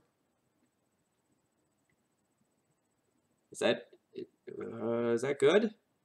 Like this fiery confluence blowing up the Ether Vial and acting as a sweeper is pretty spicy. But double Planeswalker is probably good enough. So I go like Chromox, Imprint, Confluence, Spirit Guide, Chandra plus 2 mana.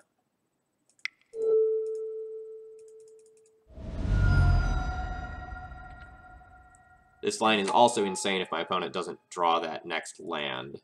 Oop.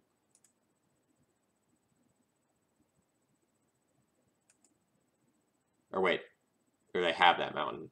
So they can tuck Scrapper, get rid of Vial in Matron, get something else.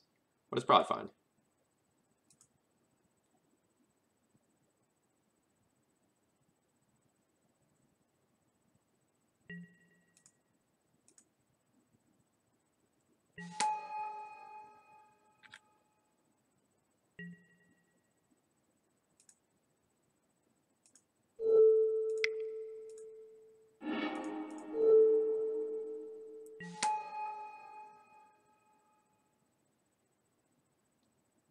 And I think I just want to defend my loyalty.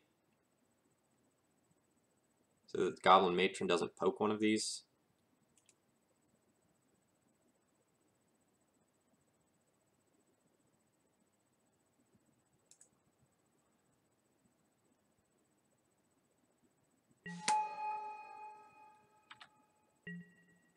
Yes, I am aware of that change, but there are also 11 cards in the revealed zone, right? So that's why I'm still using the snipping tool.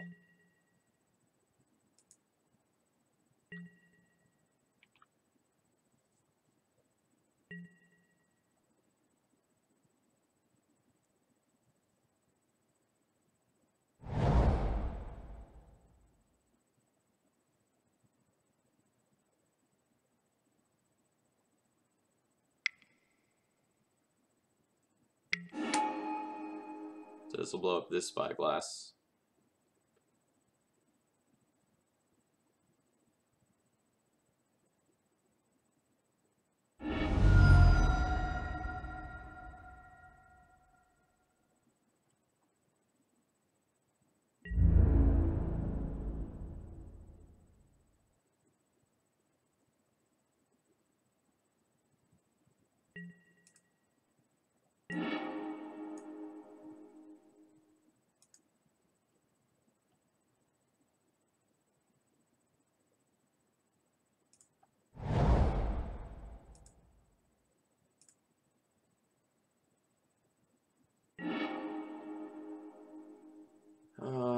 Do I want to cast that Blood Moon to protect my Wasteland?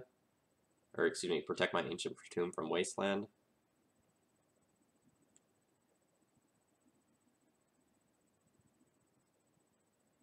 Probably fine. Would leave me with 2 other mana this turn.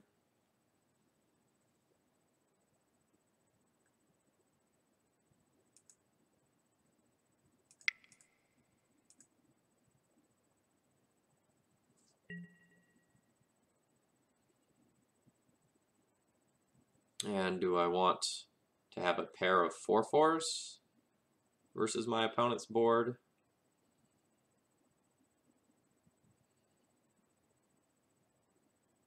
do I just want a card?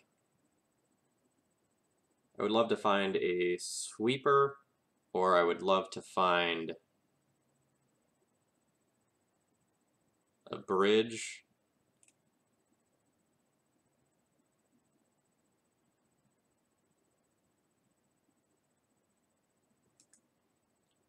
I think I'm just going to build up my own board. I think my plan is to win via Chandra Ultimate. So I'm just going to hedge against that however I can. If the Karn dies to my opponent attacking all out at the Karn, that's fine. It'll cost them 2 creatures in order to do that.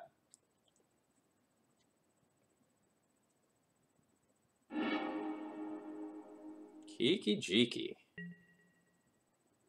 That's fun.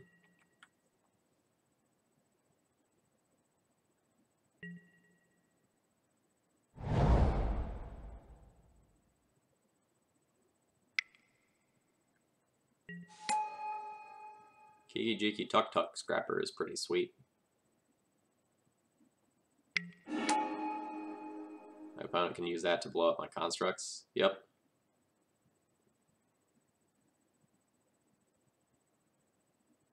Oh god, that says or another ally? Well, that's never come up before. That is neat. And then I lose like double the amount of life.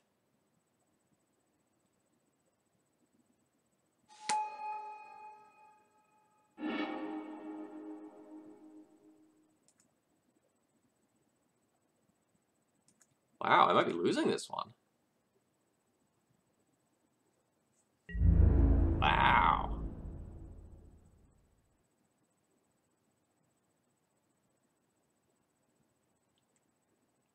And now, like, bridge isn't an out. I'm going to need a sweeper.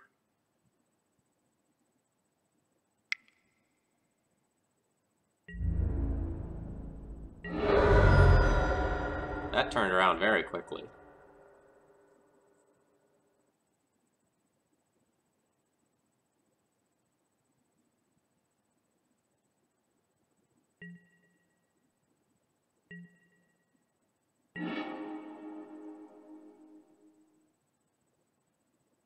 Yeah, so, like, if I play this bridge,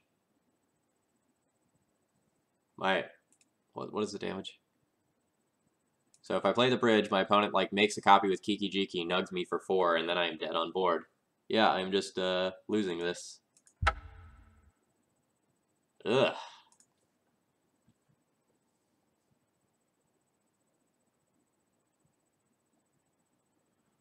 Alright, game 2, loss to Kiki, Jiki, and Tuk Tuk Scrapper.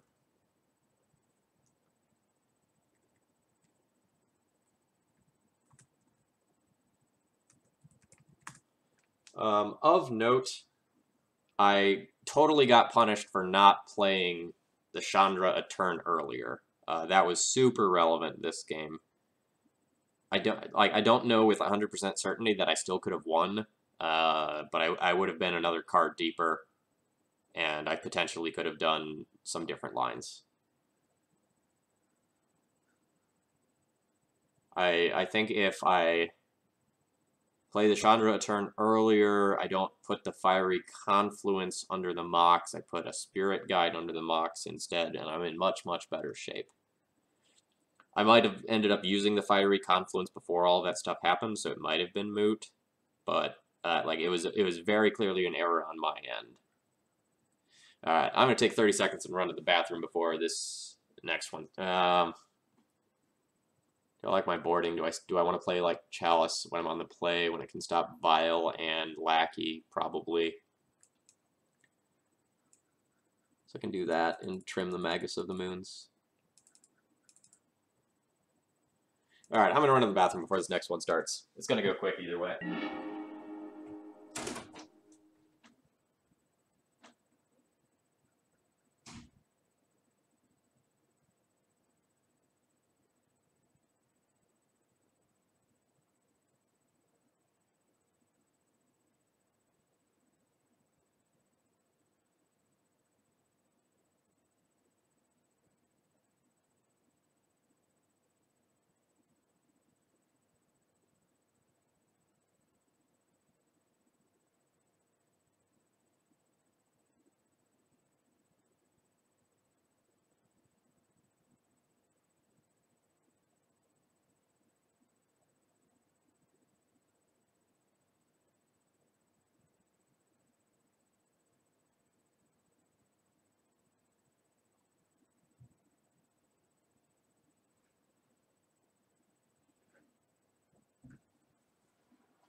I would like to play first.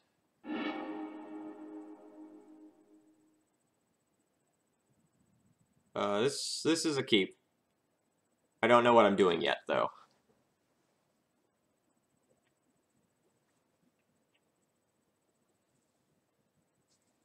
I kind of want to go like Chalice on turn 1, followed by Chandra on turn 2, which means I imprint Rabblemaster. Of note, I can't imprint Kozilek's Return successfully because it is colorless.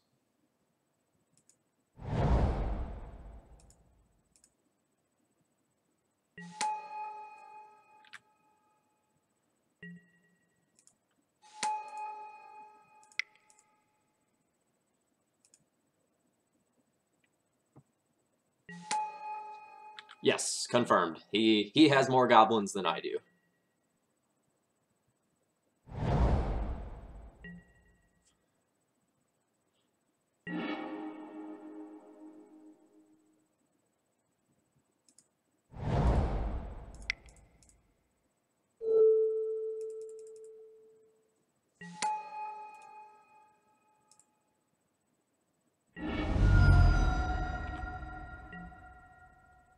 So what's really great is that I have this Kozilek's Return to protect the Chandra.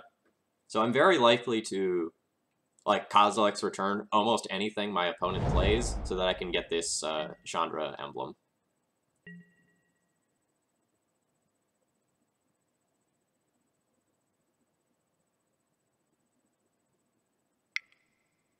Yeah, but his goblins require choices, right? He can mess up with his goblins. My goblins, they always attack. I can't mess up with them. Do I want to play this land before plussing Chandra? Probably not.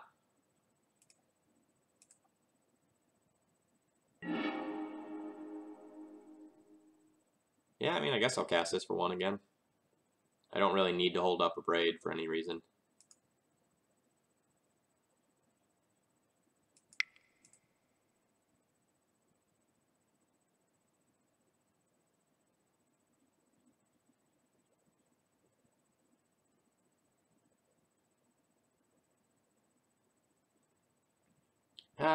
Maybe not.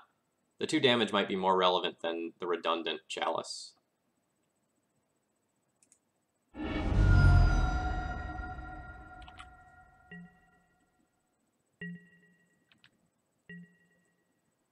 And then if my opponent plays a threat, I can just abrade it.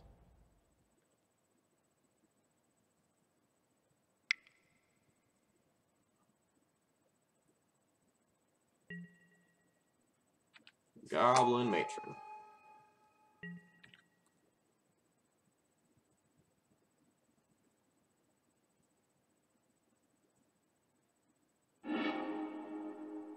Getting a Tuk-Tuk Scrapper. Sure. Do I want to abrade this Matron? If I abrade the Matron, then my opponent can't attack. Unless they play a hasty, like, War Chief or something like that. Does Tuk-Tuk Scrapper have haste? No, it doesn't.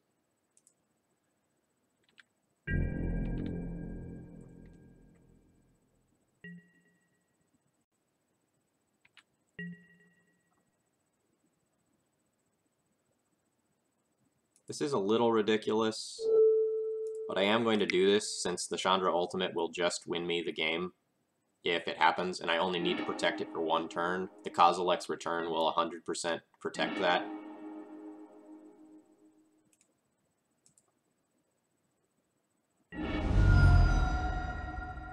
Snow-covered mountain.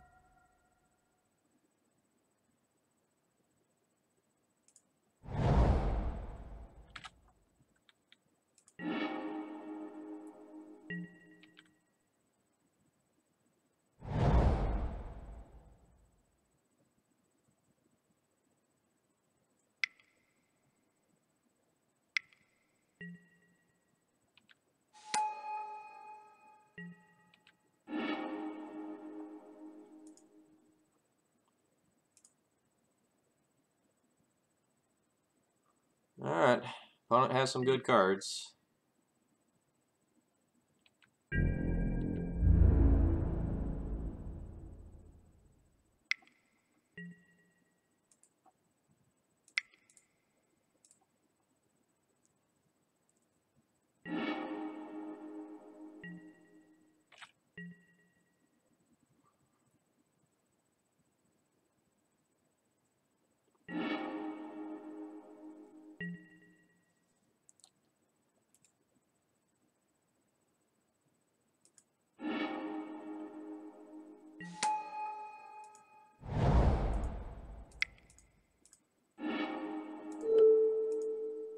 My opponent has a Tuk-Tuk Scrapper to answer this bridge, but it's still 5 damage. So my opponent needs to deal 20 damage to me, including beating this Ensnaring Bridge, before I draw 2 spells.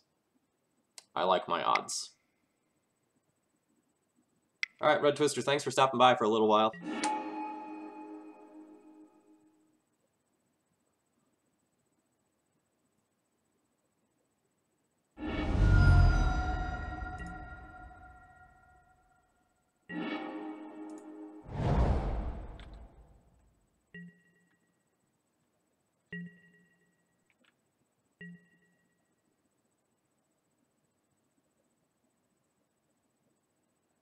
And of note, a spell that actually does damage, like a Fiery Confluence, is just going to be lethal very quickly. Immediately, in fact.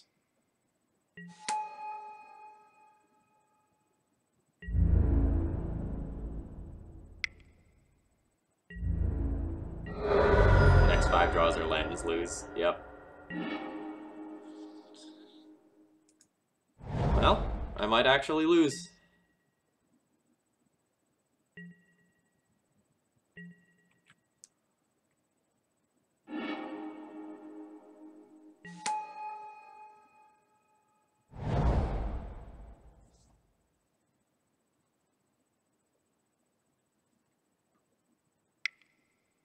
Yeah, so I'm gonna want something like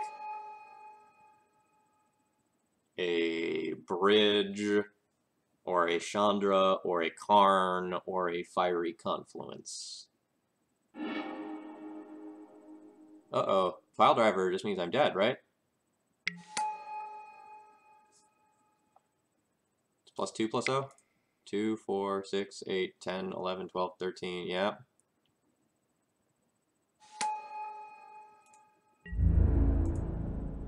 Well, damn.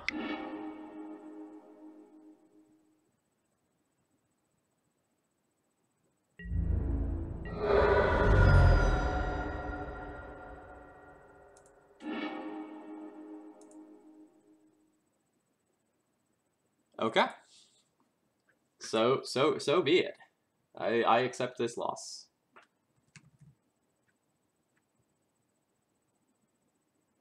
Alright, so game 3, loss to Pile Driver and War Chief after Chandra Emblem. So I could have beaten most things that weren't a Pile Driver. Pile Driver just got like way too aggressive there, because the bridge would have like stopped a kill the following turn, and then the Chandra would have been lethal. So it had to be Pile Driver or like second War Chief plus a couple idiots. That's fine.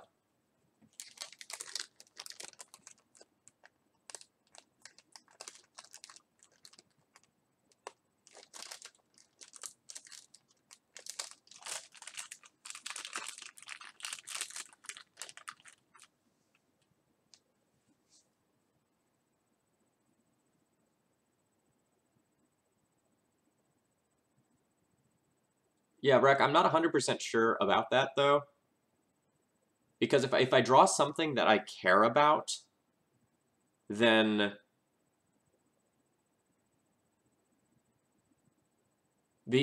having the ability to cast that turn might matter. And I'm not guaranteed a 2-for-1.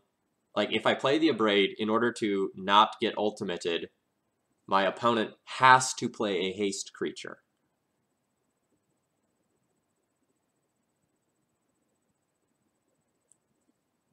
Otherwise, I'm just like, yeah, I don't know.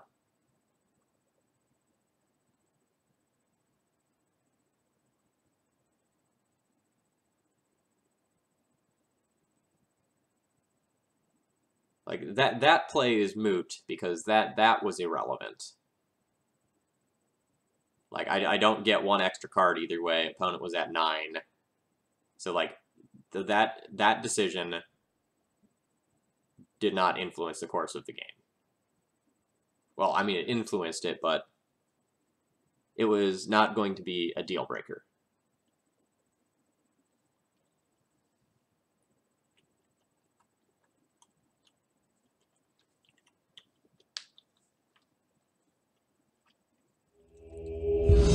I fully admit to still be learning this deck.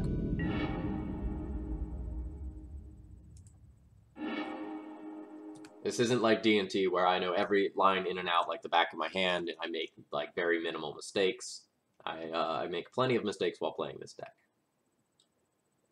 Alright, looks like my opponent is on Mono Black Reanimator. And I am on the play. And I can produce either a Blood Moon or an Ensnaring Bridge on turn 1. Probably Ensnaring Bridge. And then, like, clock them with a Rabble Master. So this is great.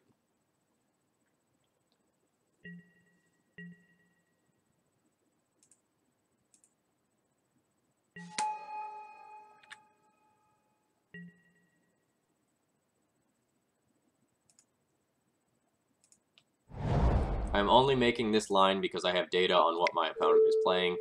Otherwise, this is, like, objectively the wrong line. But I don't want my Ensnaring Bridge to get, like, duressed or equivalent. That would be devastating. Whereas the rest of these cards, I don't actually care about them that much.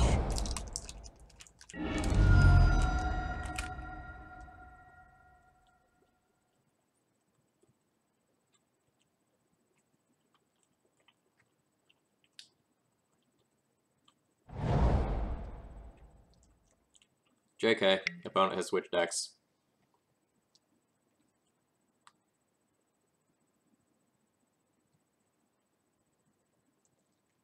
Had results from, like, this week with Reanimator, though.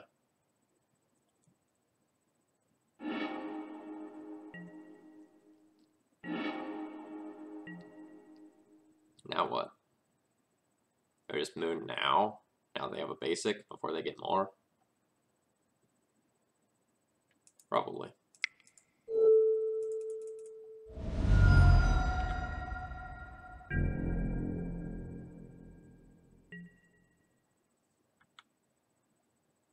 It does shut me off of my 3-drops, though. So maybe I was supposed to just Rabble.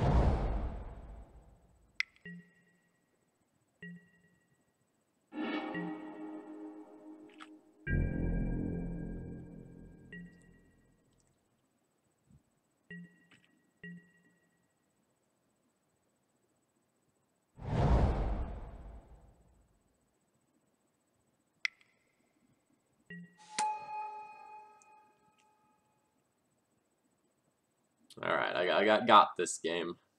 Got by Moto results.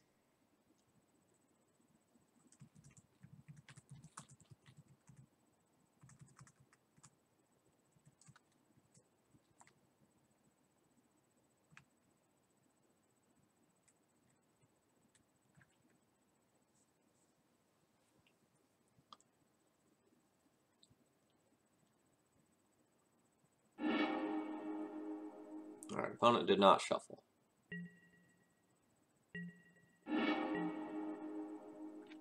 Well, if they stack something there for their Ponder to try to counterbalance me, it is not going to work. I really hope they don't just, like, go land Jace. I don't think I can probably beat that.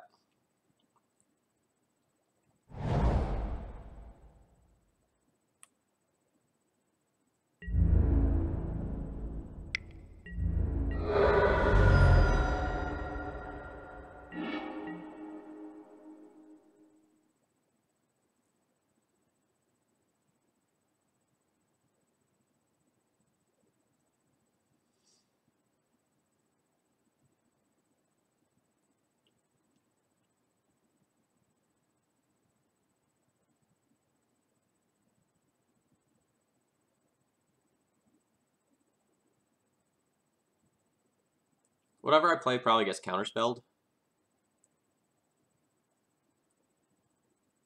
I don't want to play Hazoret, like, it's exposed to Swords of Plowshares currently. Maybe I'm supposed to just play Rabble Master bait that one with the counterspell. If my opponent has Swords to Plowshares for it, that's fine. And then stick the Chandra after my opponent has tapped out for something. Or like used an initial counterspell or two. Oh, never mind.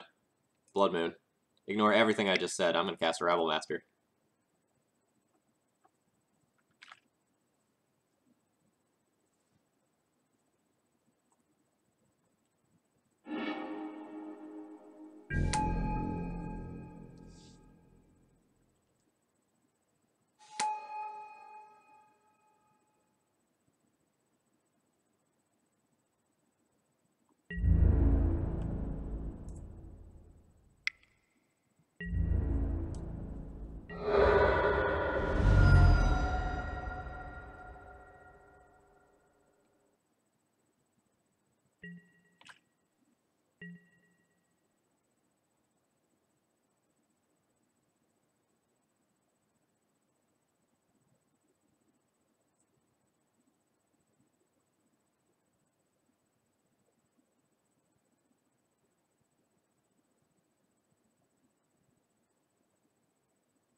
Opponent did not shuffle.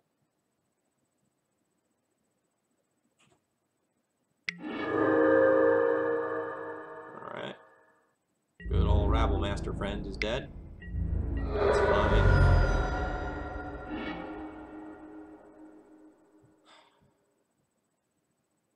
Chrome Mox is decent. This also gets to be a bait spell for the counterbalance.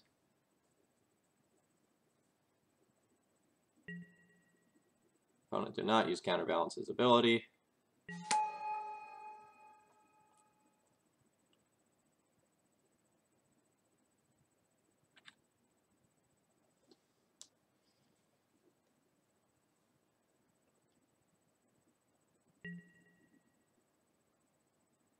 Hazaret is a real threat.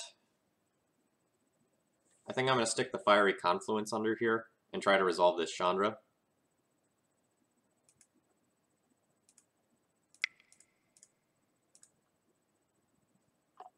My opponent has a Jace on top. This is devastating, but they can't counterspell here. They could force. No, they do have a Jace on top. Wonderful. Do I want to get 1 chip point of damage and take 2 in return? No, I'd rather protect my life total. Actually, no, that's not true. I want to try to kill the Jace with Hazaret on my next turn. I can do that if I draw a land.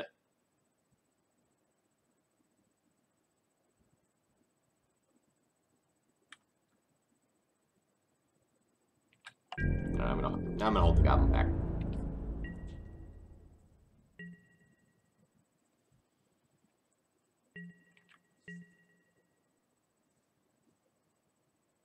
Yeah.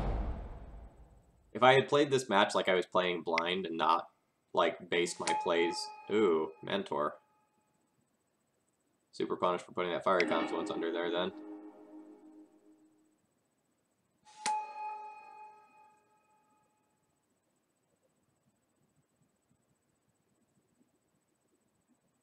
Sorry, to finish that thought. If I had played this game like I did not know what my opponent was potentially on, I probably would have won.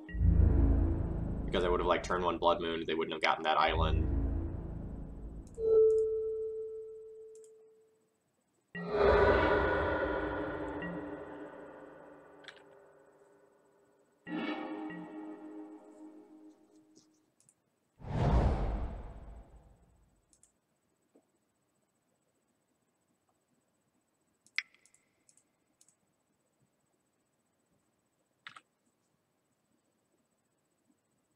Brainstorm, put it back.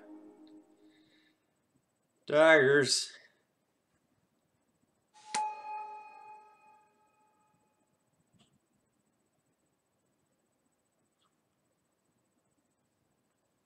So I can survive for a little while with these bridges, but the Jace is going to ultimate and kill me. I don't think I can beat that. It's possible that like I'll get a Karn or a Chandra and I can race the Jace, but it's somewhat unlikely.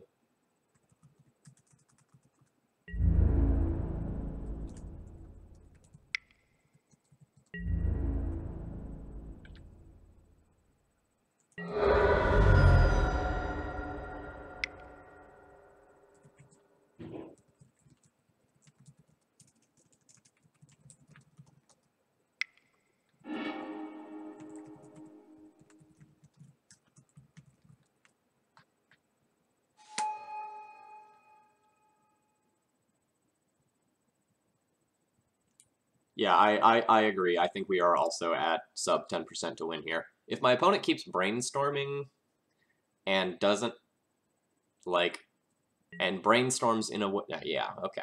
That's bad.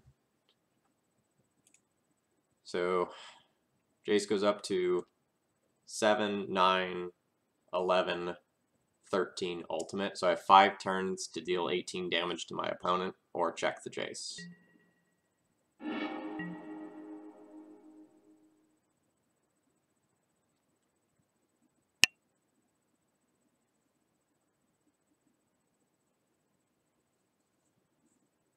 So I go up to 5. Yeah, so I've got to go for this. If this resolves, I get to plus play the bridge, and then my Chandra is protected. Reveal Swords Clashers. Don't have Force. Ooh! Ooh! Everything's okay. Maybe not amazing, maybe not perfect, but I'm in this game now.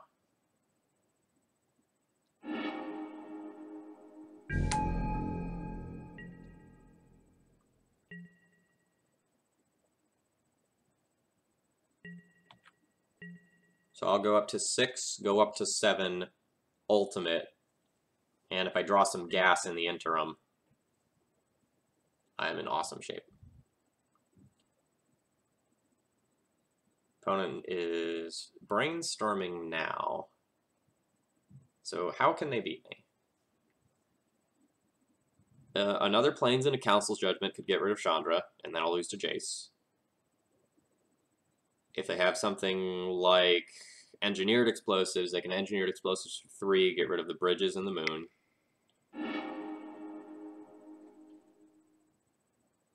If they...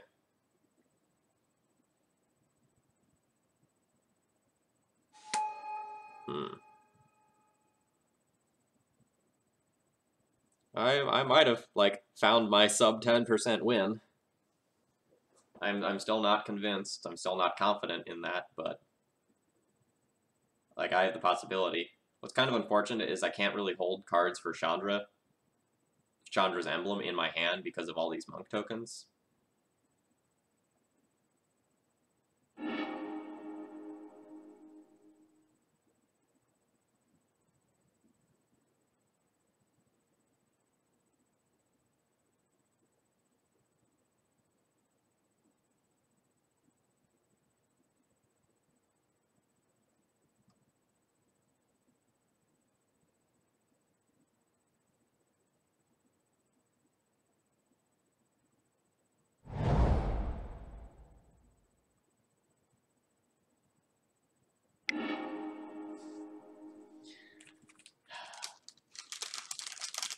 Well, my opponent is going to run down a lot of clock doing whatever it is they're doing.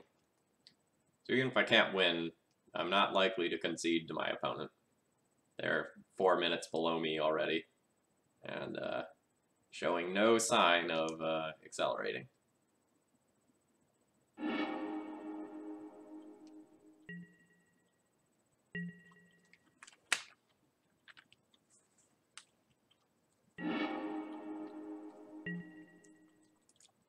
Rec, that is a great question. So Rec just asked, do I plus Chandra to 8 to guarantee that I can find the kill? I'm going to think about that over the next couple of turns.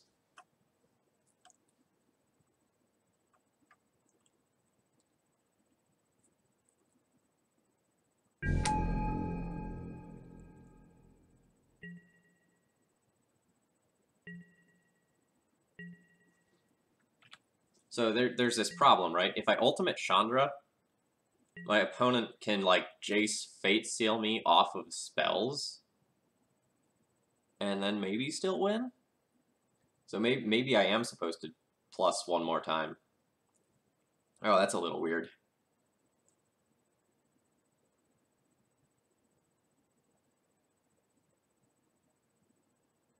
So if I go Emblem on my following turn, and don't draw a spell that turn, then my opponent just goes like Jace Fate Seal me, and my Chandra Emblem is probably only going to do like an average of 2.5 a turn, and Jace will race that.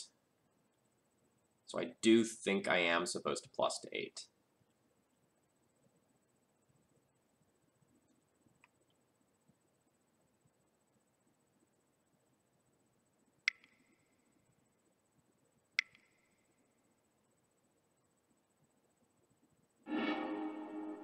Oh, geez.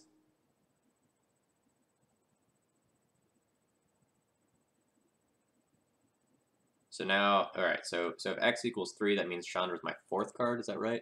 Put target non-land permanent just beneath the top X cards. Yeah, alright, so it's my 4th card down. So now opponent can Fate Seal away that Chandra.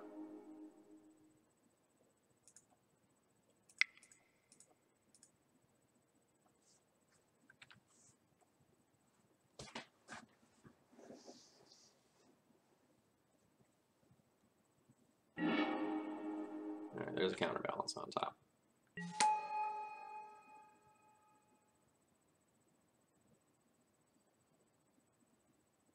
Okay, this is weird.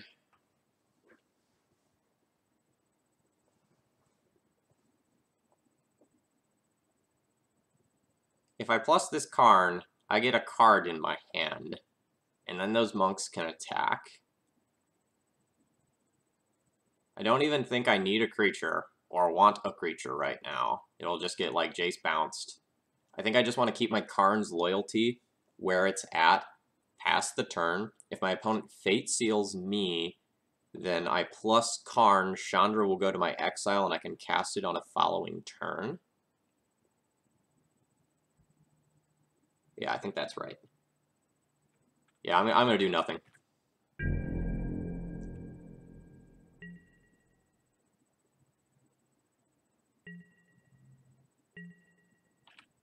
The good old play a Planeswalker, do not use any of its abilities situation.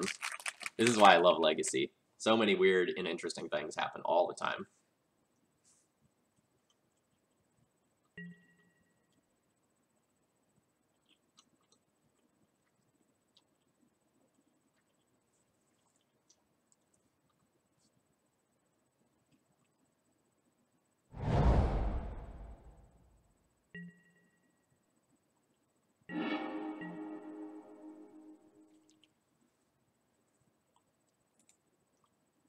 Okay, so what does my creature token do if I make one?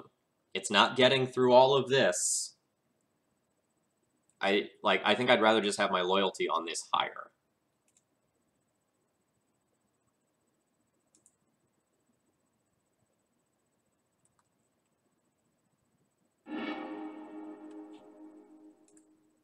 Alright, it's a Chandra and a mountain. Surprise. So I'll get a mountain. Play that.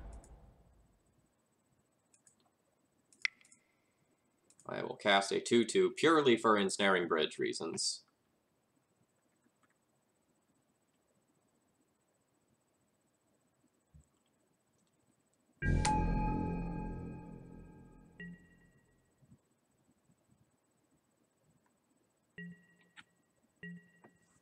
I kind of think my opponent needs to be, like, Fate Sealing like a madman in the hopes of closing out this game with Jace before, like, my Planeswalkers and other things get there. Yeah, there we go.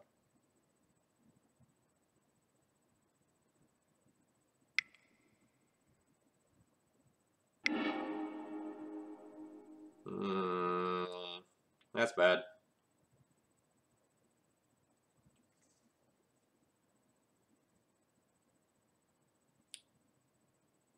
So that gets my Karn. Then I can't get the Chandra that I put into exile, with the purposes of, like, protecting it from Jace.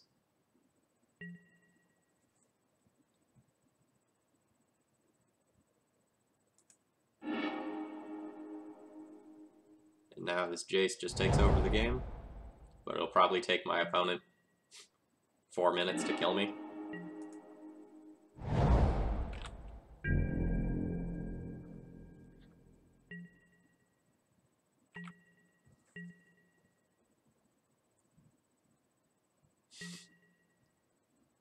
Yeah, Rick, that is a good point. If I draw another card, I can Karn minus get a Chandra.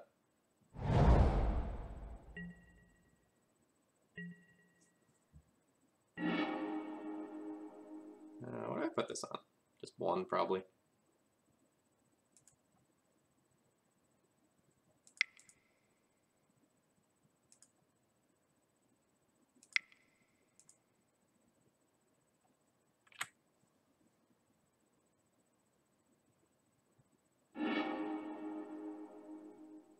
That's not true basic planes. I technically could resolve triple fiery confluence and dome my opponent for 18. That's totally reasonable, right?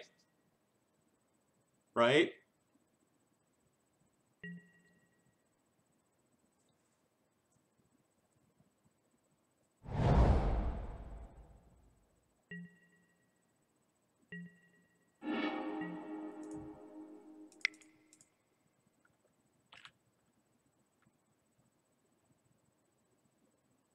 Yeah, I know. It's totally not reasonable.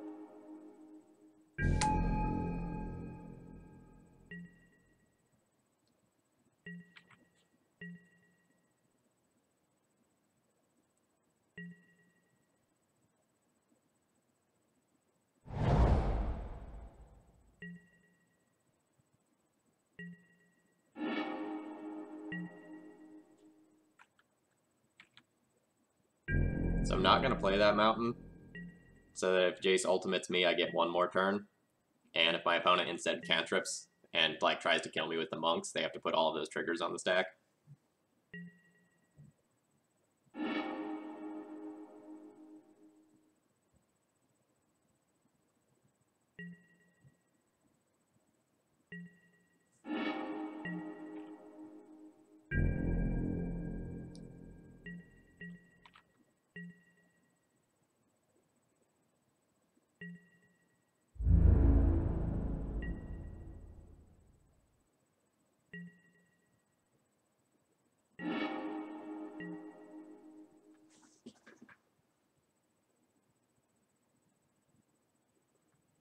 Alright, so I know that game took forever, but again, I want to reiterate that we lost that game because based on multiple results on MTG Goldfish, I thought my opponent was on Mono Black Reanimator, and they were on Miracles.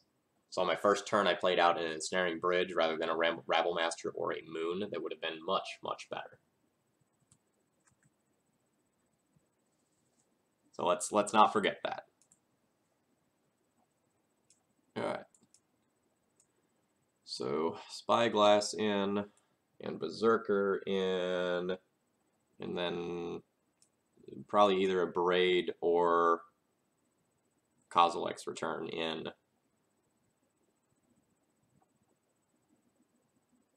Probably a Braid, since I have my own threats, and then I probably cut all or almost all of my Moon package.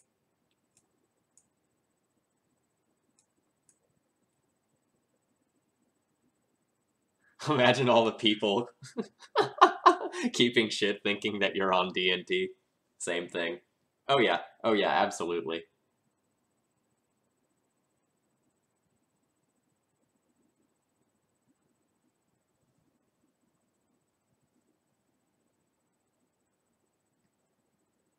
Yeah, okay, I should have conceded, but, like, there's no surprises here, right? Like, everything that is in my main deck is 100% stock, so I didn't really lose much by doing that. But, like, yes, I should have conceded. I was ticking, you know, a couple extra seconds off of my opponent's clock.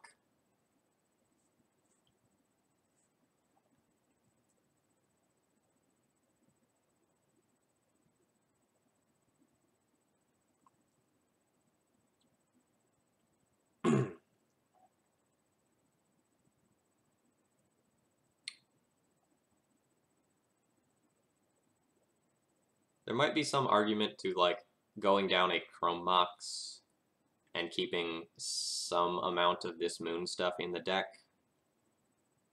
Just because keeping my opponent off of double of their colors matters.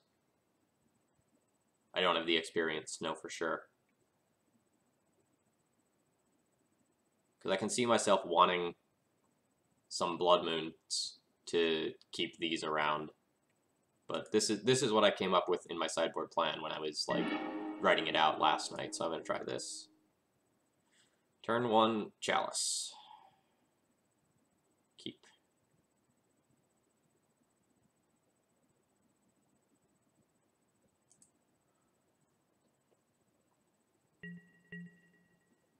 Yes, I would not play Magus. I would be playing Blood Moon if I kept one in.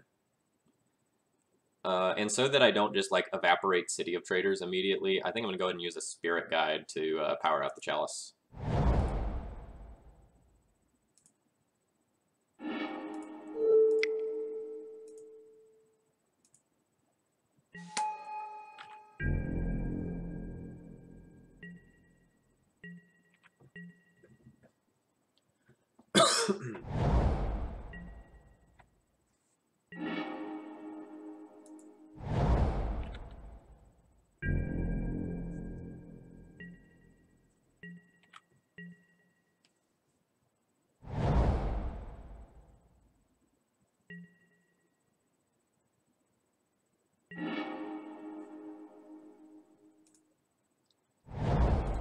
We came here to jam.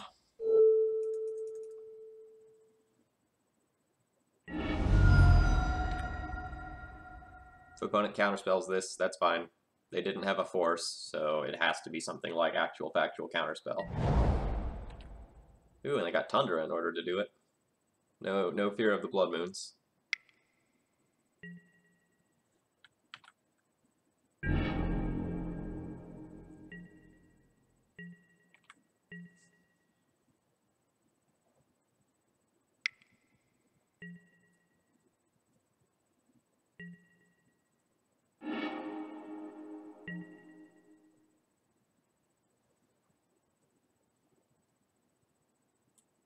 Tundra doesn't necessarily imply Mentor. It might imply that they have, like, Source to Plowshare, or not maybe Source to Plowshares, maybe something like Terminus or Council's Judgment that would require white. So I don't think, like, it's 100% he has Mentor, but, like, it is likely.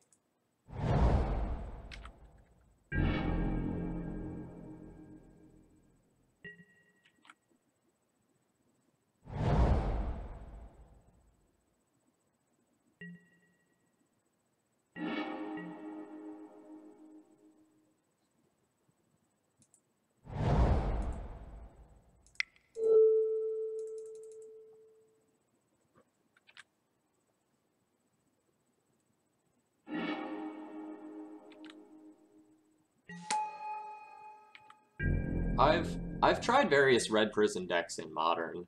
What did they call it? Call it something stupid.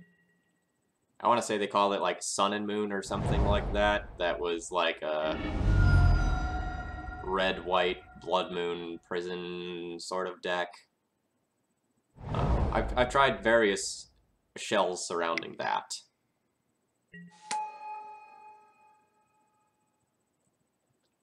Alright, this is one of those times where, like, the rules changes to Fiery Confluence is, like, super annoying, right?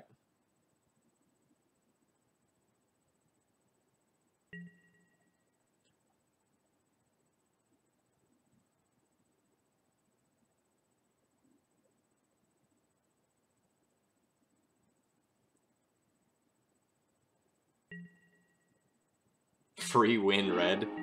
I respect that name.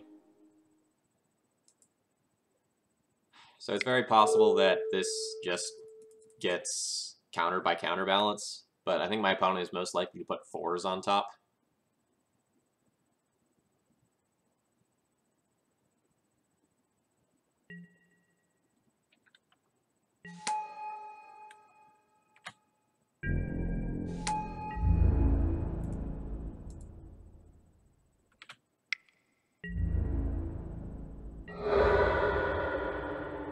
No, it is not the GP Birmingham list. I made a couple of changes. I think the list was, like, marginally suboptimal. Like, there were some tiny deck building changes that I think were just important, like the split of snow-covered mountains versus regular mountains.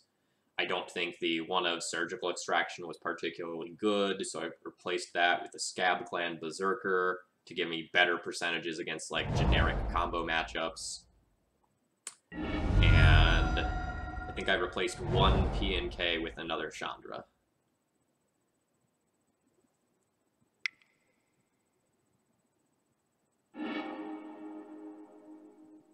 An opponent just, like, forgot about Chalice and punted.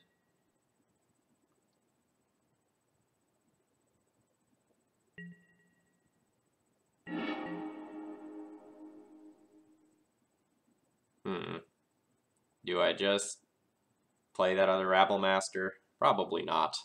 I probably just try to kill the Jace with this and see if it's good enough.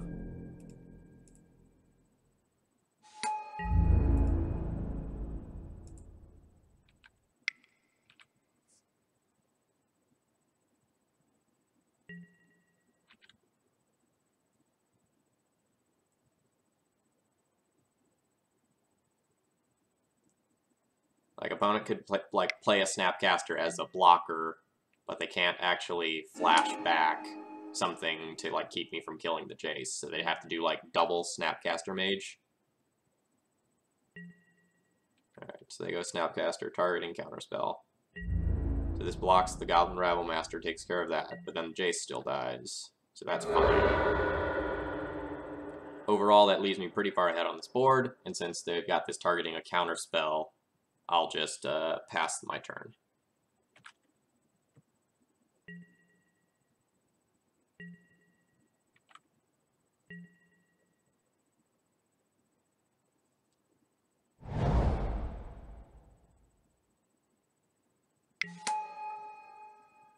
So I have a command for this.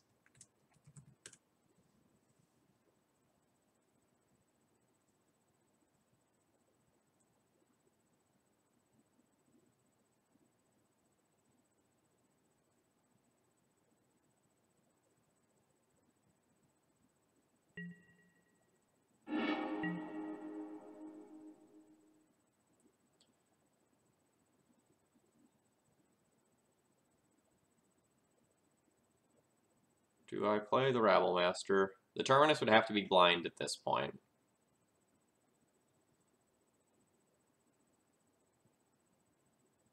Or no, it wouldn't. Because my opponent went Jace, Brainstorm. They drew one of those cards for their turn. So the second one could still be a Terminus that they placed there. So I should not play Rabble Master this turn. I should wait.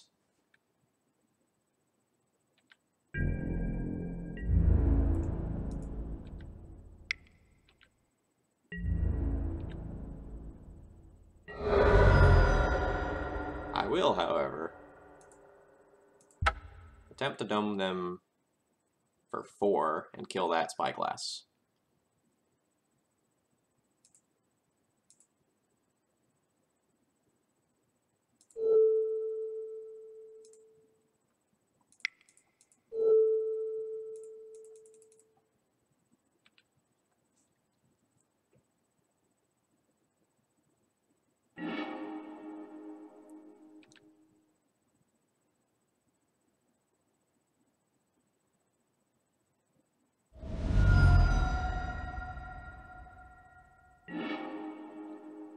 Force of Will.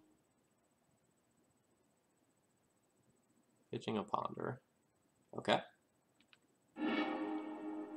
Now, do I just play a Rabble Master? Like, post-combat, opponent does not have Terminus on top, might have Terminus in hand. I don't have a follow-up threat if I do, but is 2 damage a turn enough?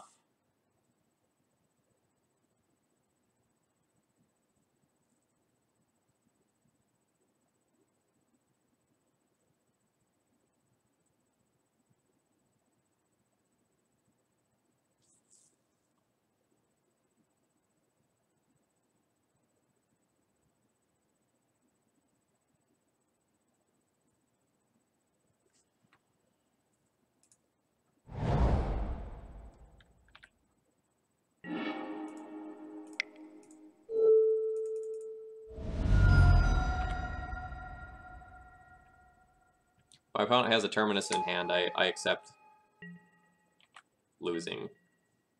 Like, not like immediately losing the game, but I accept, like, losing out on a good amount of value here.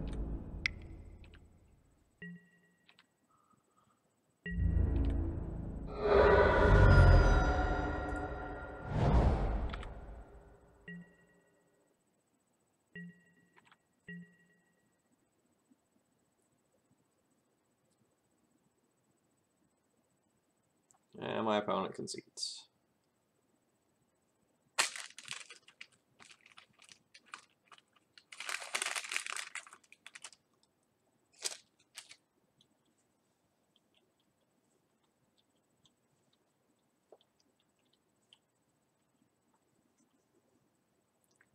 So my opponent very, very aggressively fetched out non-basics. That makes me want to put some Blood Moons back in my deck. I'm also very tempted to sideboard in order to time my opponent out. And, like, just board in, like, a whole bunch of Blood Moons and Kozilek's returns and, like, try less actively to win the game. And try more actively to try not to lose the game.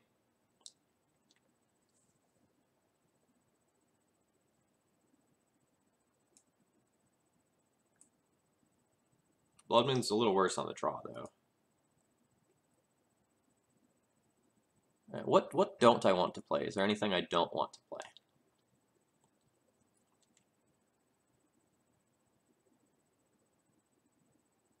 I mean, everything else is pretty respectable. Like, I could see again cutting some of the fast mana.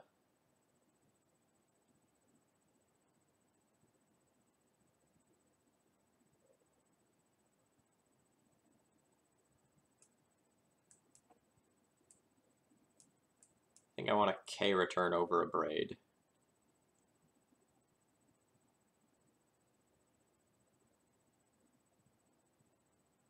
Just prevent, like, random multiple Snapcaster aggro out kills or something.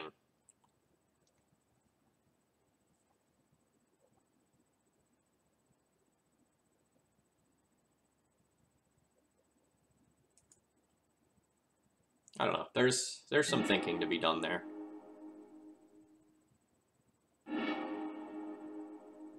This is a mulligan.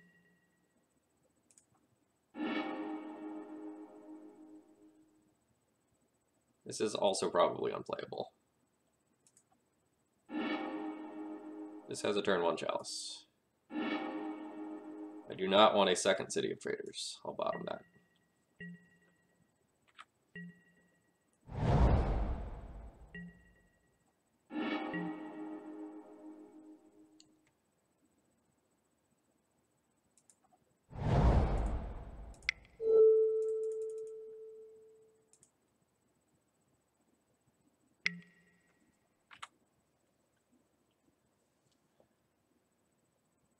If my opponent doesn't force this Chalice, it will be very difficult for them to win before they time out.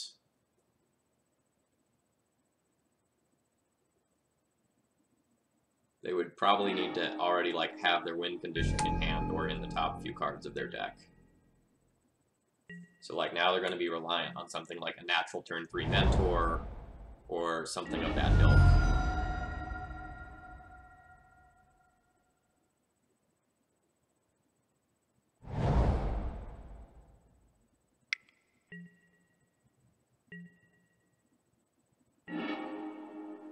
That's a great draw.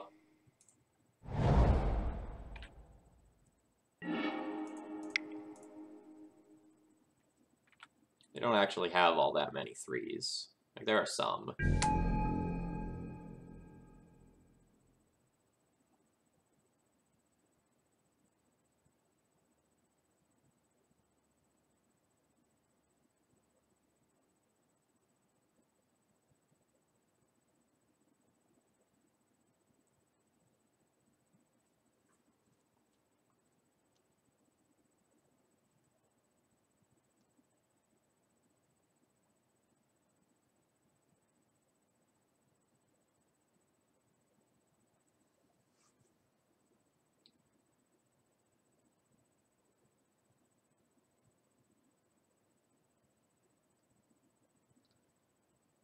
I wonder... Nope, nope.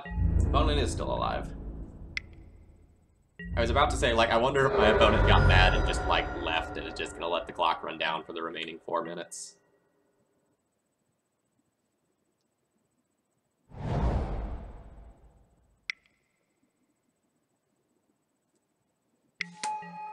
Alright, so there's a mentor.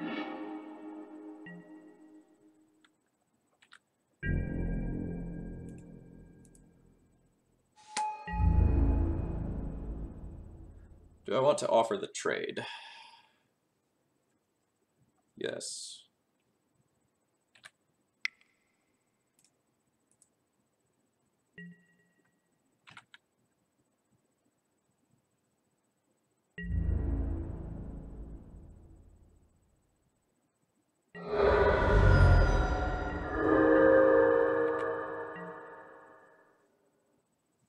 This isn't Red Prison Scream for the win. Yeah, this is like Thalia and Friends of Thalia stream, though.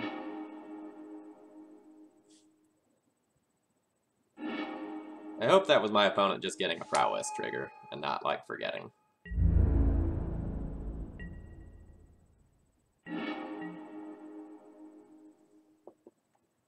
Alright, so... do I still just, like, jam on in there? Yeah, probably. So I'll attack, the Rabble Master will have 4 power, 2 toughness, my opponent could trade it with a monk if they cantrip or something like that and just throw that into Chalice. That's not the best. Otherwise I just throw away 2 monks, or 2 goblins. I don't really want to just, like, throw away this Rabble Master, because it's really insane if I get the second on board. So if I throw away both my goblins this turn and then play, like, double Rabble Master, because I draw a soul land, then I go, like, create 2 goblin tokens, attacking with double goblin Rabble Masters. My opponents would, like, be throwing away multiple monks in order to get them off the battlefield. Yeah, I think if I want to time them out, I just, like, attack with my 2 goblins that aren't Rabble Master.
Yes, thank you for the reminder, Fluffy Wolf. Do I just play a redundant Chalice in case my opponent draws something like a Disenchant? I think I do.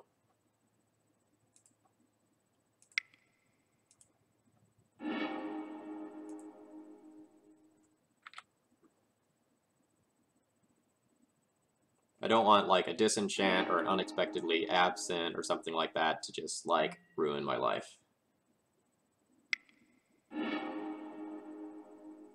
Yeah, there we go.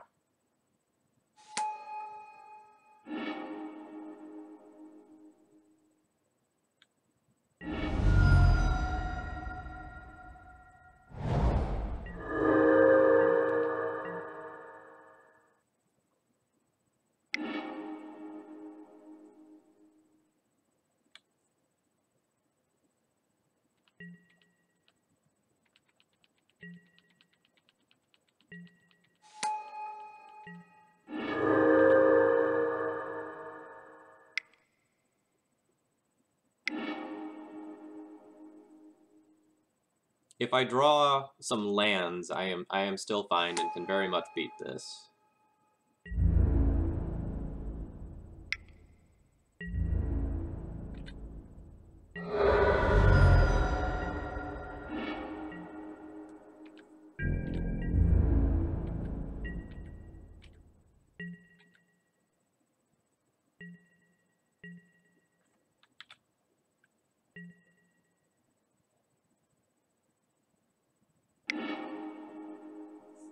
Now, is that just lethal? How many can attack here? 3, 4, 5. Alright, so not technically dead, but like I can't draw to anything that gets me past this. That's unfortunate. Alright.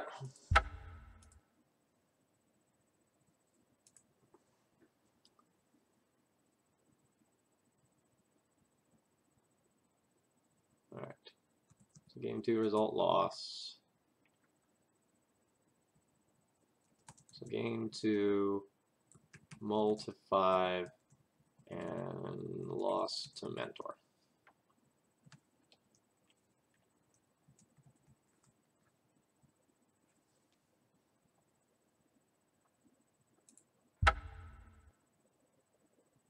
I think I can play until about 12:45, so I can do like 1, maybe 2 more, depending on how long this one takes. Like sometimes the Red Prison games take 10 minutes, and sometimes you play real Magic. It just depends.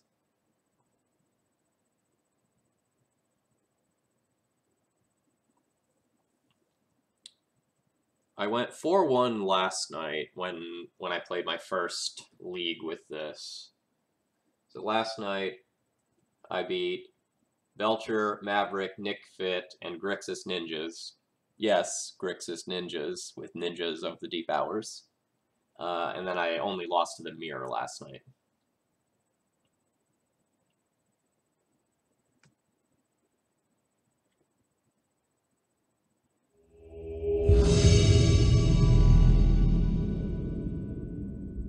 No, I don't think I should have played Mountain turn 1. I don't think that's correct at all.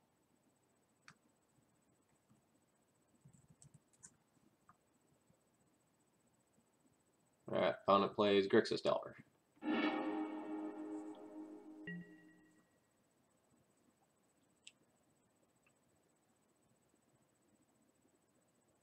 So what do? Current hand produces a turn 2 Planeswalker, and then a turn 3 Planeswalker. It doesn't have a Moon or a Chalice. Is this too slow? So I go land go. Turn 2, I go land, Chrome Mox, Imprint Chandra, Exile Monkey, play Chandra, maybe like Chandra minus on like a Delver or a Deathrite Shaman.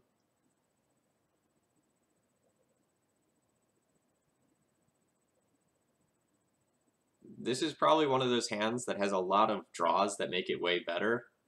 Like drawing a Chalice or a Moon or a Magus is all insane. And if I draw a Soul Land, I can just like turn 1 a Planeswalker.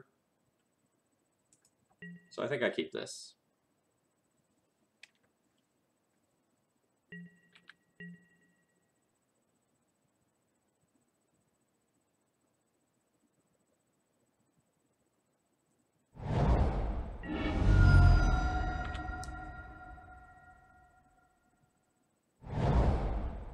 This isn't Grixis Delver at all.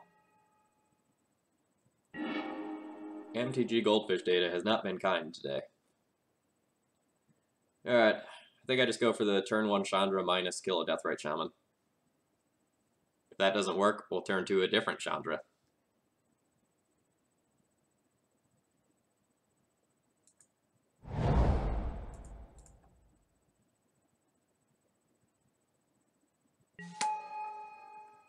Or I guess Karn, because I'm going to imprint this.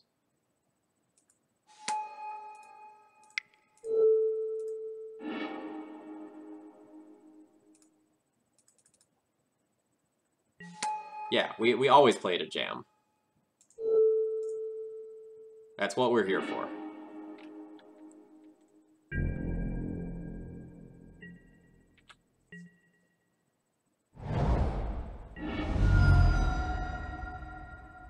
I see an island here, then my opponent's probably just on pile. Yeah.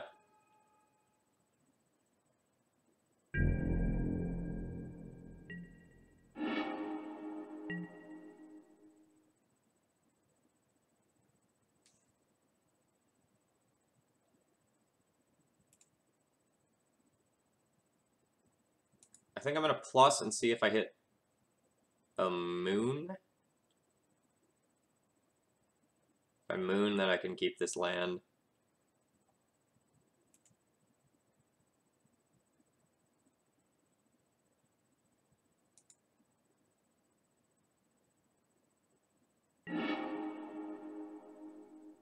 Don't want to play that now.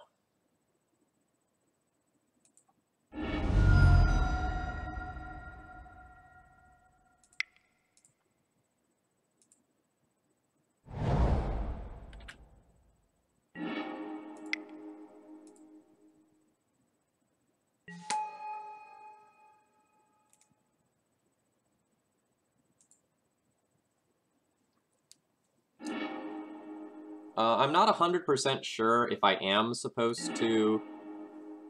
Oh, those are both pretty good. And I get the chalice. Neat. I'm not sure if I'm supposed to play the land first and float the mana. If I do, I can cast a Fiery Confluence or the other copy of Karn. Yeah, so I open myself up to a few more cards that I could cast if I do that first. But if I draw one of, like, these 8 cards, then it... Ooh, no, I don't want to concede the match. Then I kind of get punished for doing so.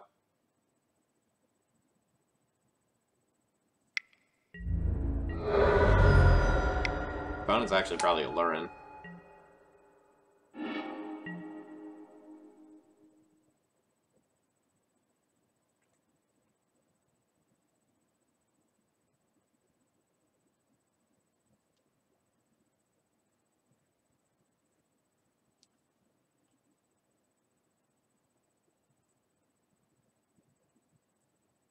So there's an Ensnaring Bridge in Exile that I can get, that I probably do want to get. So probably Karn minus get Bridge.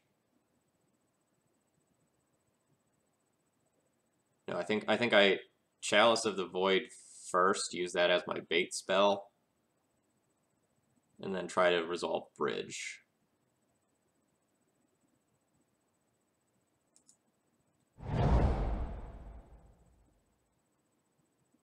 Welshman, thank you very much for subscribing.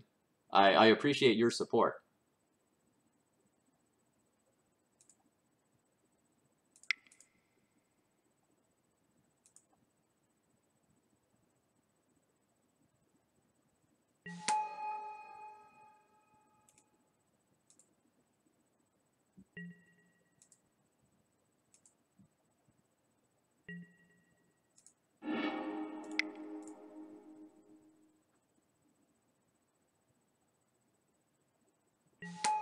Oh, that just worked. Neat. So the Strix can still attack, but Leo can't.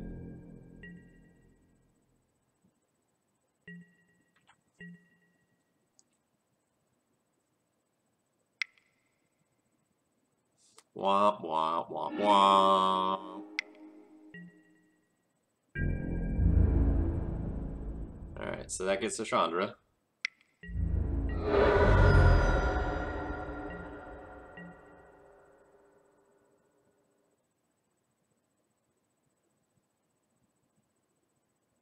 So I can make a 3/3 with Karn. and cast a Rabble Master. Or I can just, like, plus with Karn, keep it out of range of dying the next turn, play a Rabble Master, followed by a second Rabble Master, and try to put my opponent on the defensive that way.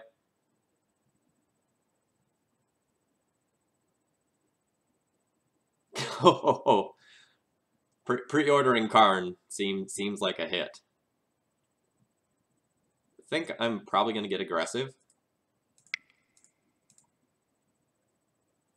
I'm just going to see if this resolves first before taking another action, though. Yeah, now I'm going to get aggressive.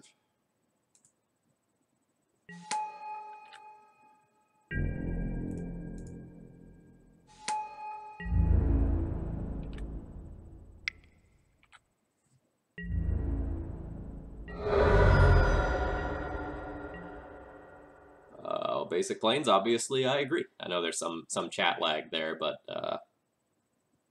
I think this gets so incredibly aggressive that my opponent's in trouble. Oh.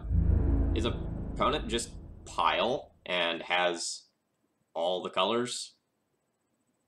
Like Forest for, like, maybe Tireless Tracker? Karn is being attacked by Leovold. Baleful Strix is attacking me. Ooh, K-Command was rough there.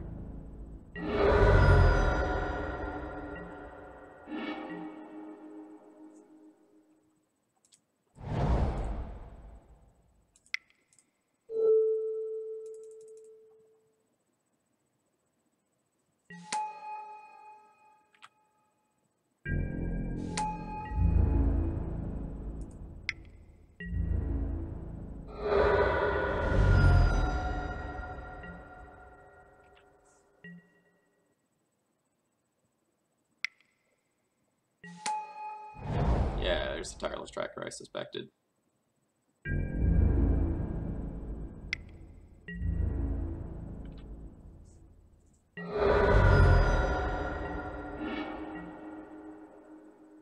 P and K, huh? Am I fine with trading the Rabble for Baleful Strix and then playing P and K? Probably.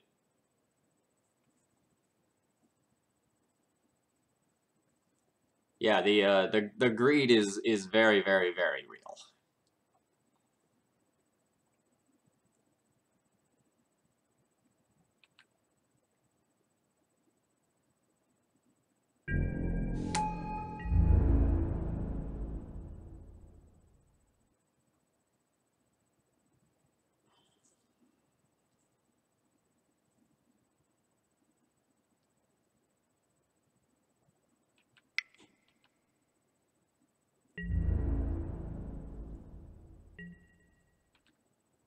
I'm just gonna take my 2 points of chip damage here. And play out this PNK.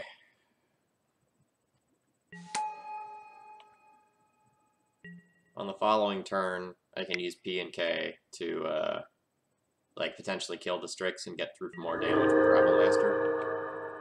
You know, that is a big if. Opponent hasn't used a ton of spot removal this game, you know, primarily due to this Chalice, but, you know, I could see another K-Command or a Snapcaster K-Command or something like that.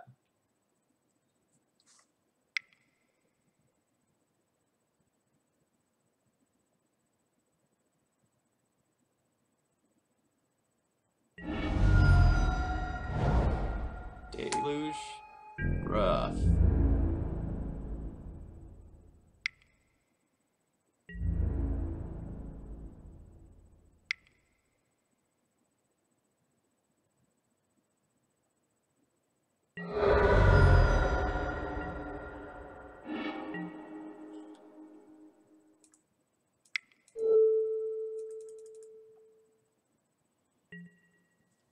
Alright, I am just going to die to those things unless I hit a bridge.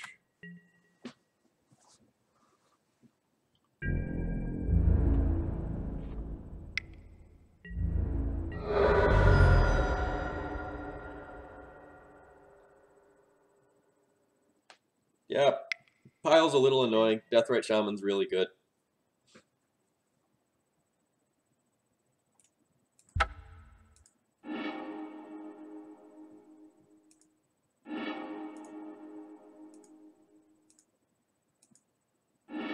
All right, I was not going to get there this game.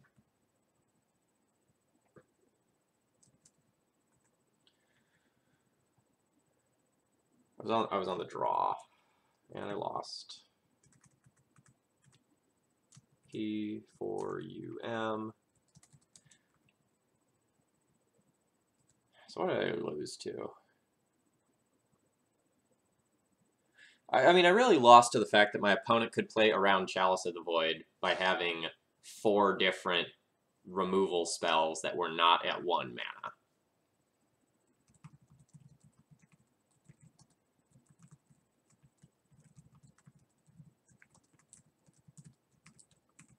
I mean, that's what really did it.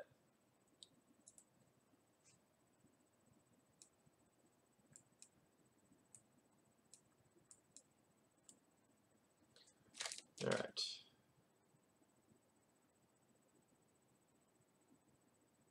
So when I wrote out my sideboarding guide for this last night in thinking about it, my plan was something along the line of like minus some Chrome Moxes, minus some Bridges. Just like thinking that the games are going to go long, I don't want to give up cards.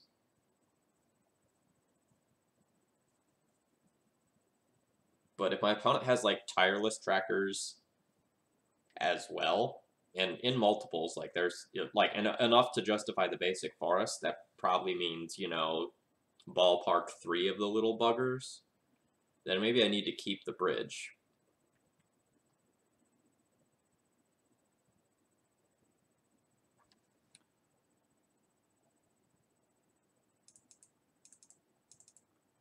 I do like cutting some number of Chrome Mox. I'll probably at least trim 1 bridge.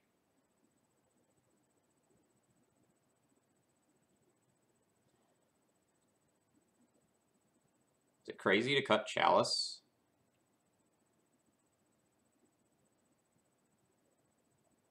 As we saw that game, they can very much not be impacted by it.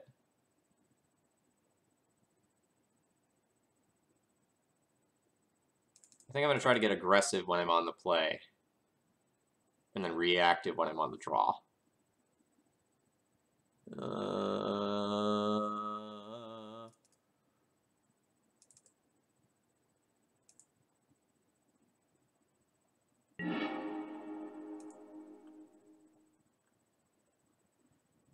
Turn 1 Chalice hand. Keep. More importantly, I can go turn 1 Chalice, turn 2 Karn if I want.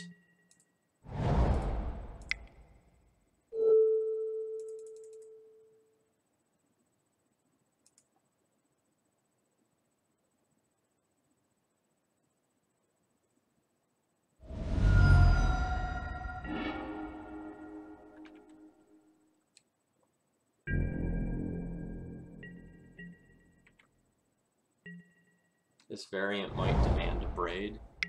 I could see that.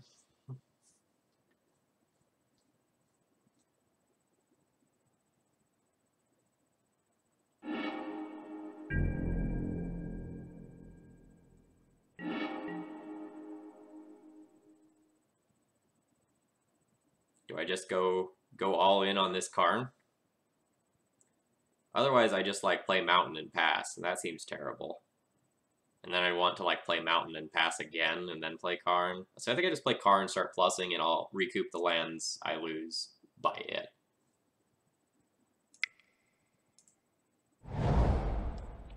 This is a little odd.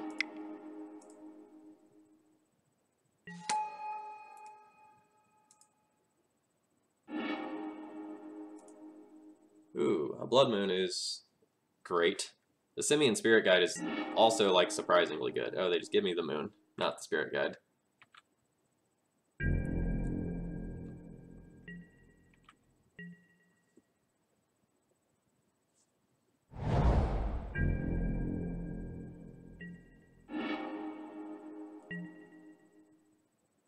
I'm really tempted to minus the Karn, get the Spirit Guide, cast Blood Moon, and then play Mountain.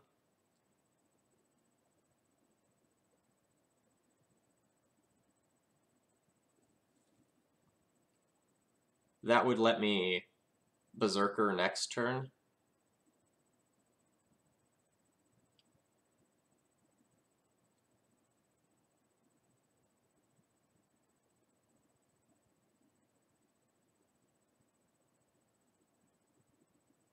Yeah, I think I want that Simian Spirit Guide a lot.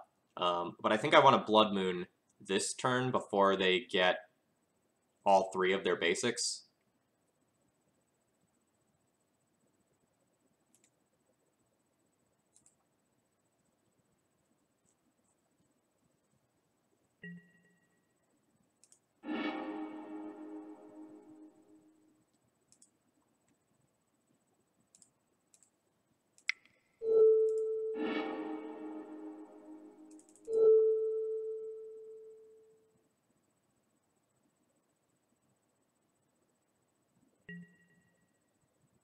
It just resolved.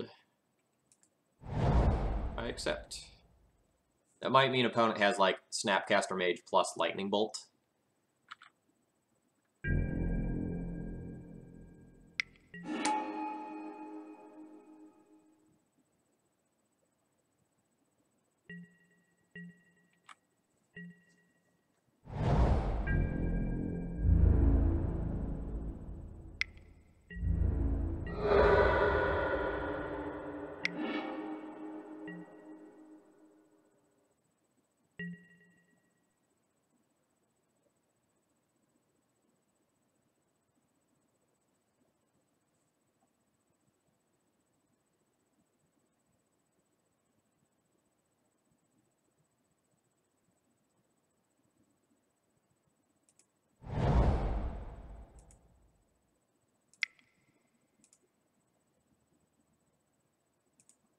Play a little conservatively here. Not expose my Scab Clan Berserker to something like a Lightning Bolt. Now I shut that off as an out for it.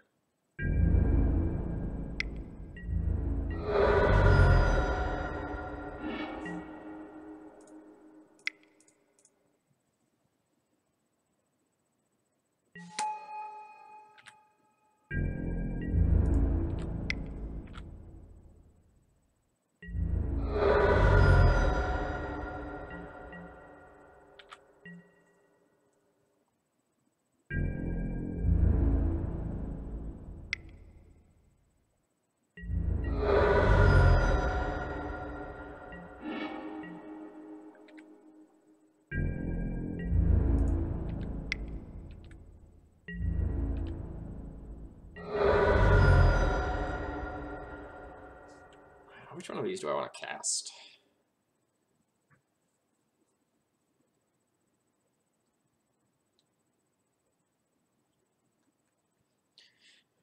Spyglass isn't shutting off fetch lands right now, so I'd just be like naming Jace with it. Trinisphere is probably more annoying. I'm not double spelling anytime soon anyway. By Trinisphere, then... well, they're probably not double spelling either. I would cast the Spyglass and see what we need to play around. Spyglass for information being better than Trinisphere?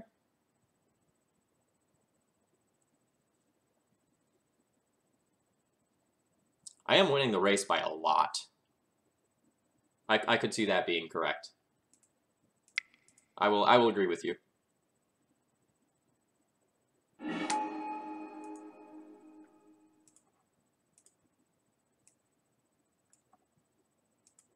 Alright, so opponent has like literal Stone Cold, nothing they can cast.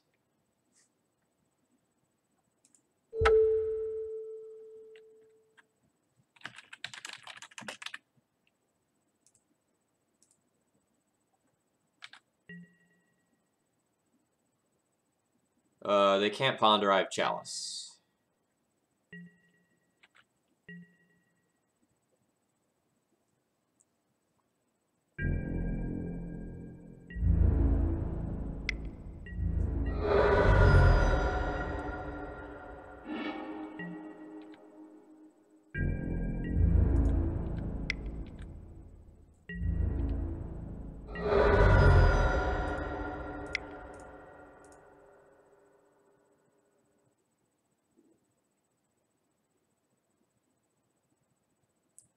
Smoggard, the fetch land there is currently a mountain, so I don't need to tag that.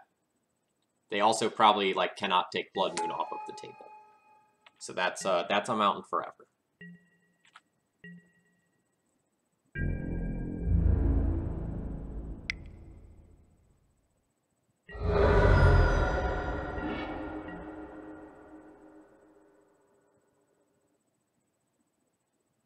Do I play this Rabblemaster? Pushes 1 extra point of damage this turn, which would put them to 7. If they're at 7 and they cast Toxic Deluge for X equals 3, that puts them to 4. Scabclan Berserker would put them to 2.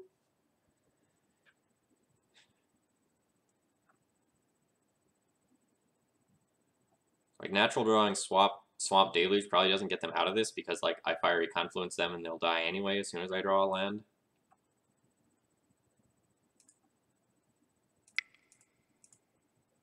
I think I'm fine with throwing this on the board.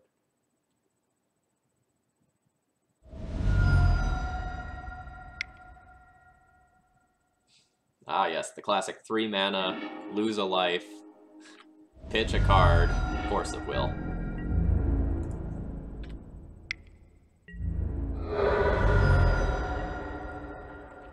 I don't even know if that was correct to force, right? Because they shut off the line of being able to Toxic Deluge if they do that.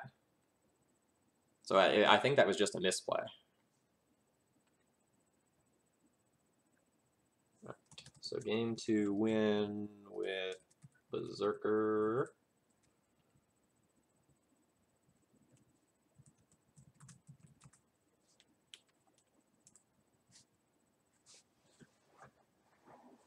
Alright, so on the draw... I think I get rid of these and bring these and one of these back in. Maybe even an Abrade over that Chromox, actually.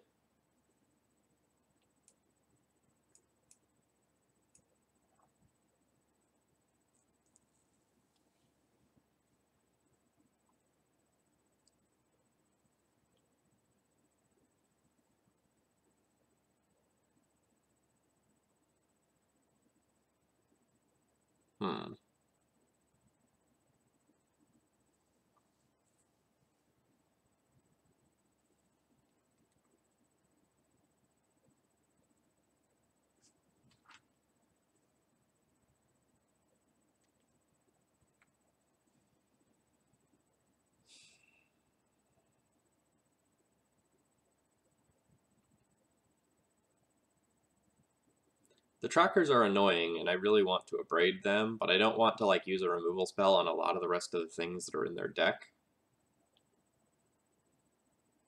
So I think I run this.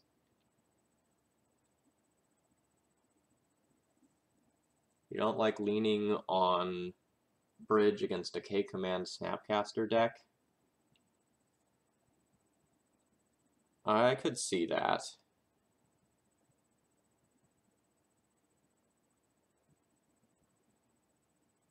Maybe I go down a bridge or two.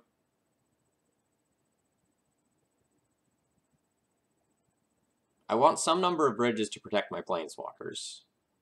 That's important. That's how I'm going to win the long games. In the short games, I'll just aggro them out with Rabblemaster or Berserker, but I can't rely on that necessarily.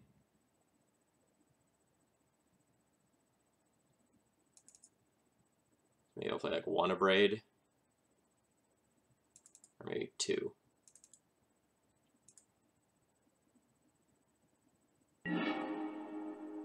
Again, I still have a lot to learn. I just don't have enough matchup experience to sideboard with like 100% certainty.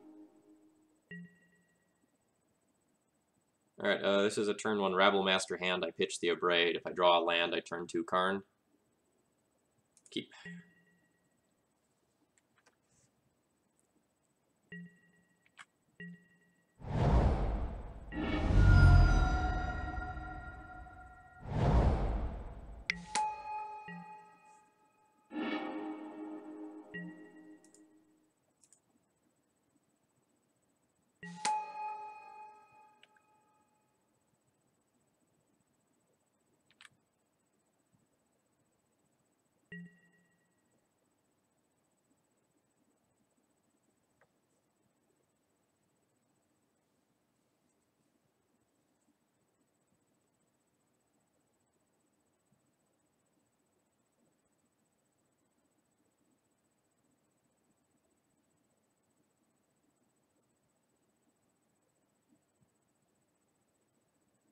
Sorry, I'm thinking about whether or not I actually want to just, like, abrade this Deathrite Shaman. Like, abrade the Deathrite Shaman on 1, play a Karn on 2.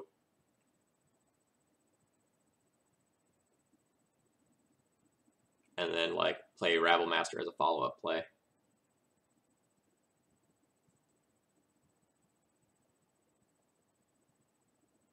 I really want to abrade this Deathrite Shaman and just, like, try to make my opponent stumble on mana, and then follow up with a Planeswalker. The Scab Clan Berserker can get super aggressive here as well.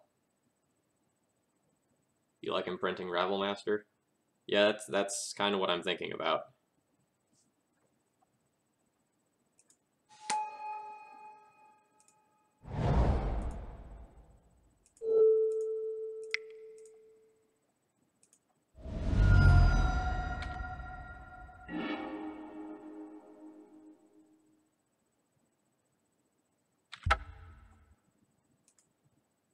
No, I think we'll get to double red just fine.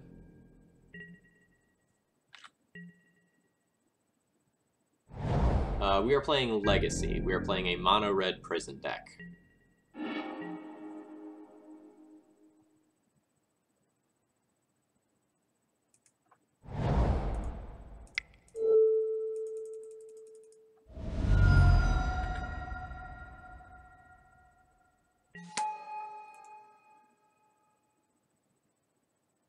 And I want cards more than I want to try to get aggressive right now.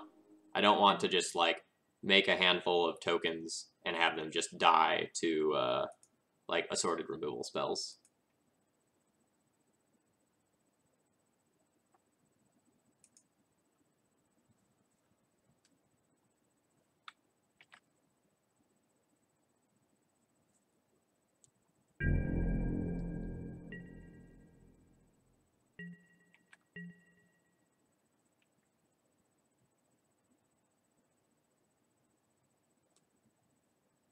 So depending on what happens with my Karn on the next turn, I can Chrome Mox my Abrade, play a Scab Clan Berserker, attack with that, get that with Renown.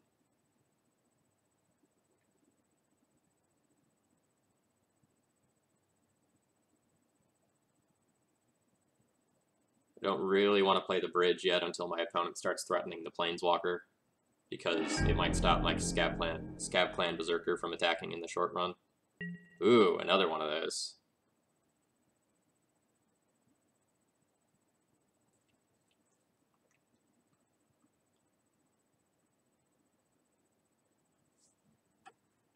Alright.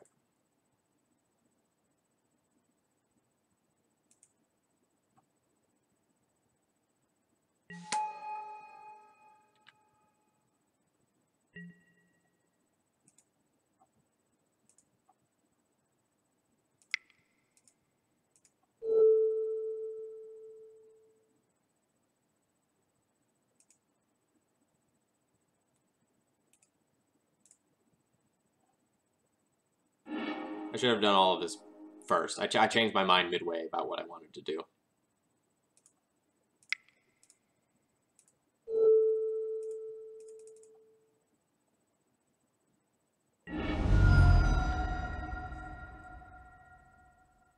So this deck wins by trying to lock the opponent out.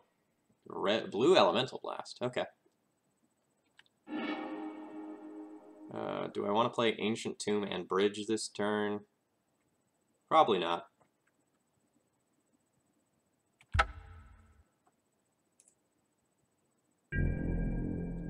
Sorry, this deck wins by trying to lock out the opponent with powerful cards like Blood Moon and Chalice of the Void, and then follow up with some 4-mana cards that are difficult to handle. Alright, what is in my exile zone? Ooh, there's a Chandra there. So I think I start with this, and then try to minus on the Tireless Tracker if my opponent doesn't have Force. That's awesome. If my opponent does have Force, then I play Bridge as the follow-up.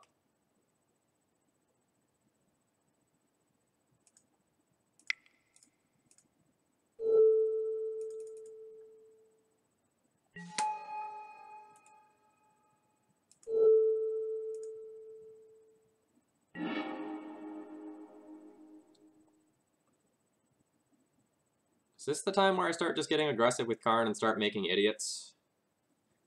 Like this one's a 3-3, the next one's a 4-4. Like I've got card advantage pretty well covered, so it might be time to just like try to turn the corner.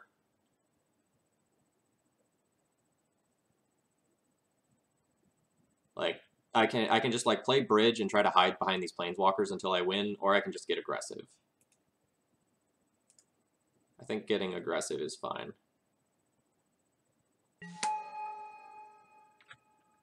I'm gonna make my opponent try to fight me on a bunch of different axes.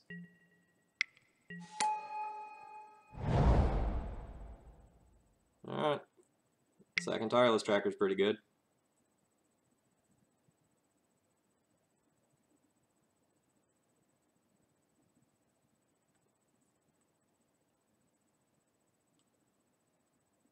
So now I might whack my opponent for a bunch and then play a bridge.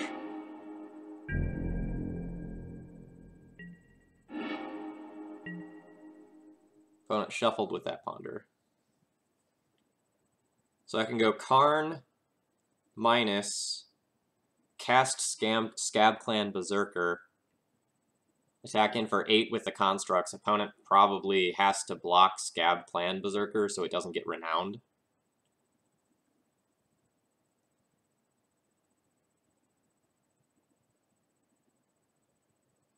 That all seems pretty good. I can also just, like, try to dump a whole bunch of artifacts.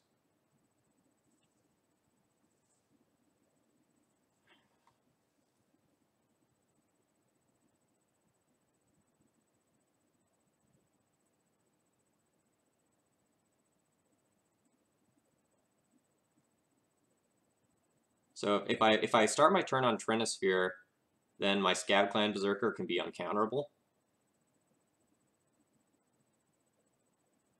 Alright, so I have 1, 2, 3, 4, 5, 6. I could essentially get 7, 8, 9, 10 mana. So I could go all of these things if I wanted to, but I probably don't want to play Bridge. Maybe I'm supposed to Chandra Plus first, and then let everything go from there.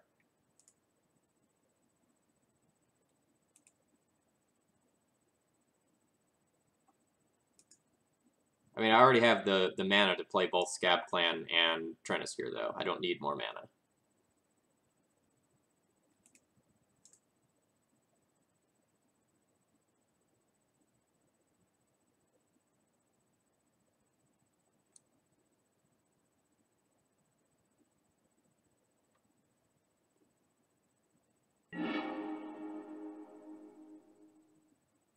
Rabble Master. I don't want to play that. No.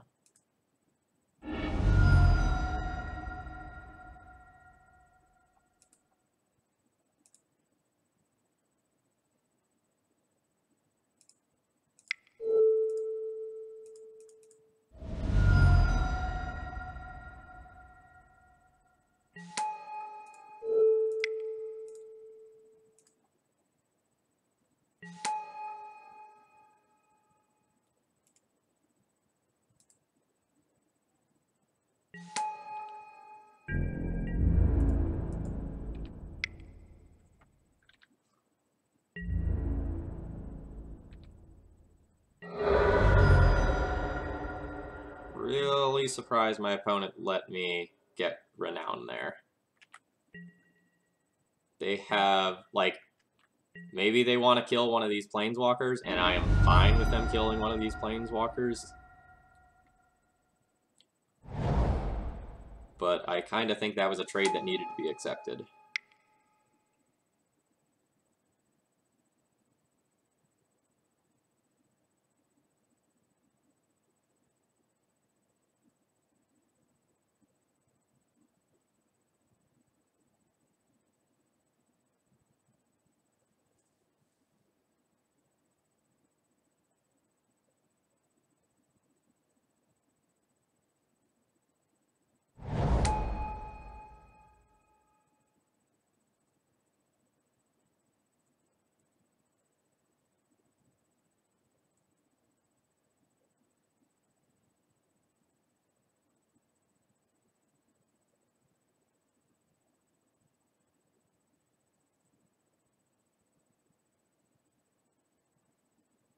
How does my opponent win? What happens if they have, like, a Culligan's Command? What can they do?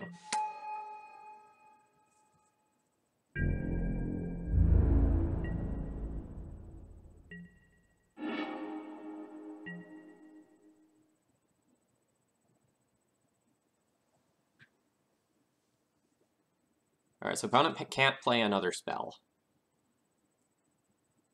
They also can't crack a clue to grow this any bigger. So I can just, like, minus Karn, attack in with everything. They'll take down 2 of my guys, take 6 damage, I kill with Chandra. That just seems easy. Can I do it any cleaner? I can go, like, plus Chandra, put him to 6 beforehand, then, like, minus Karn, play a second Chandra. Yeah, I think opponent is just, like, dead no matter what.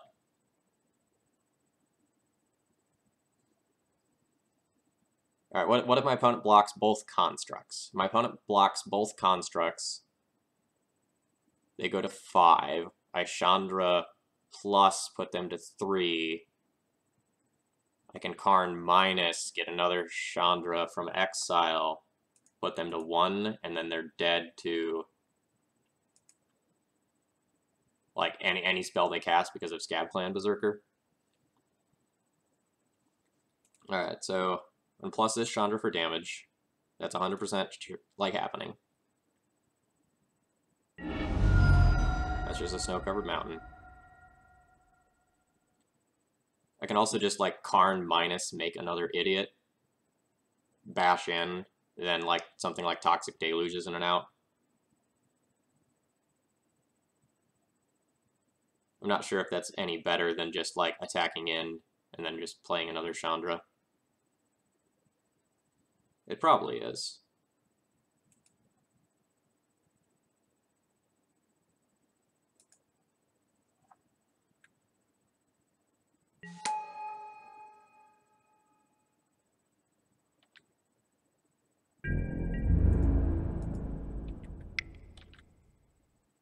Karn minus for Chandra, Flame Slash Tracker. Yeah, that's pretty good. But this is just lethal, right? What I did was lethal, unless they don't, like, they have to block both of these. That's dead, yeah.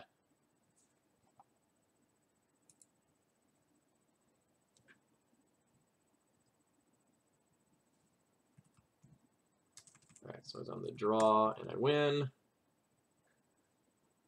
So game 3, win with both walkers.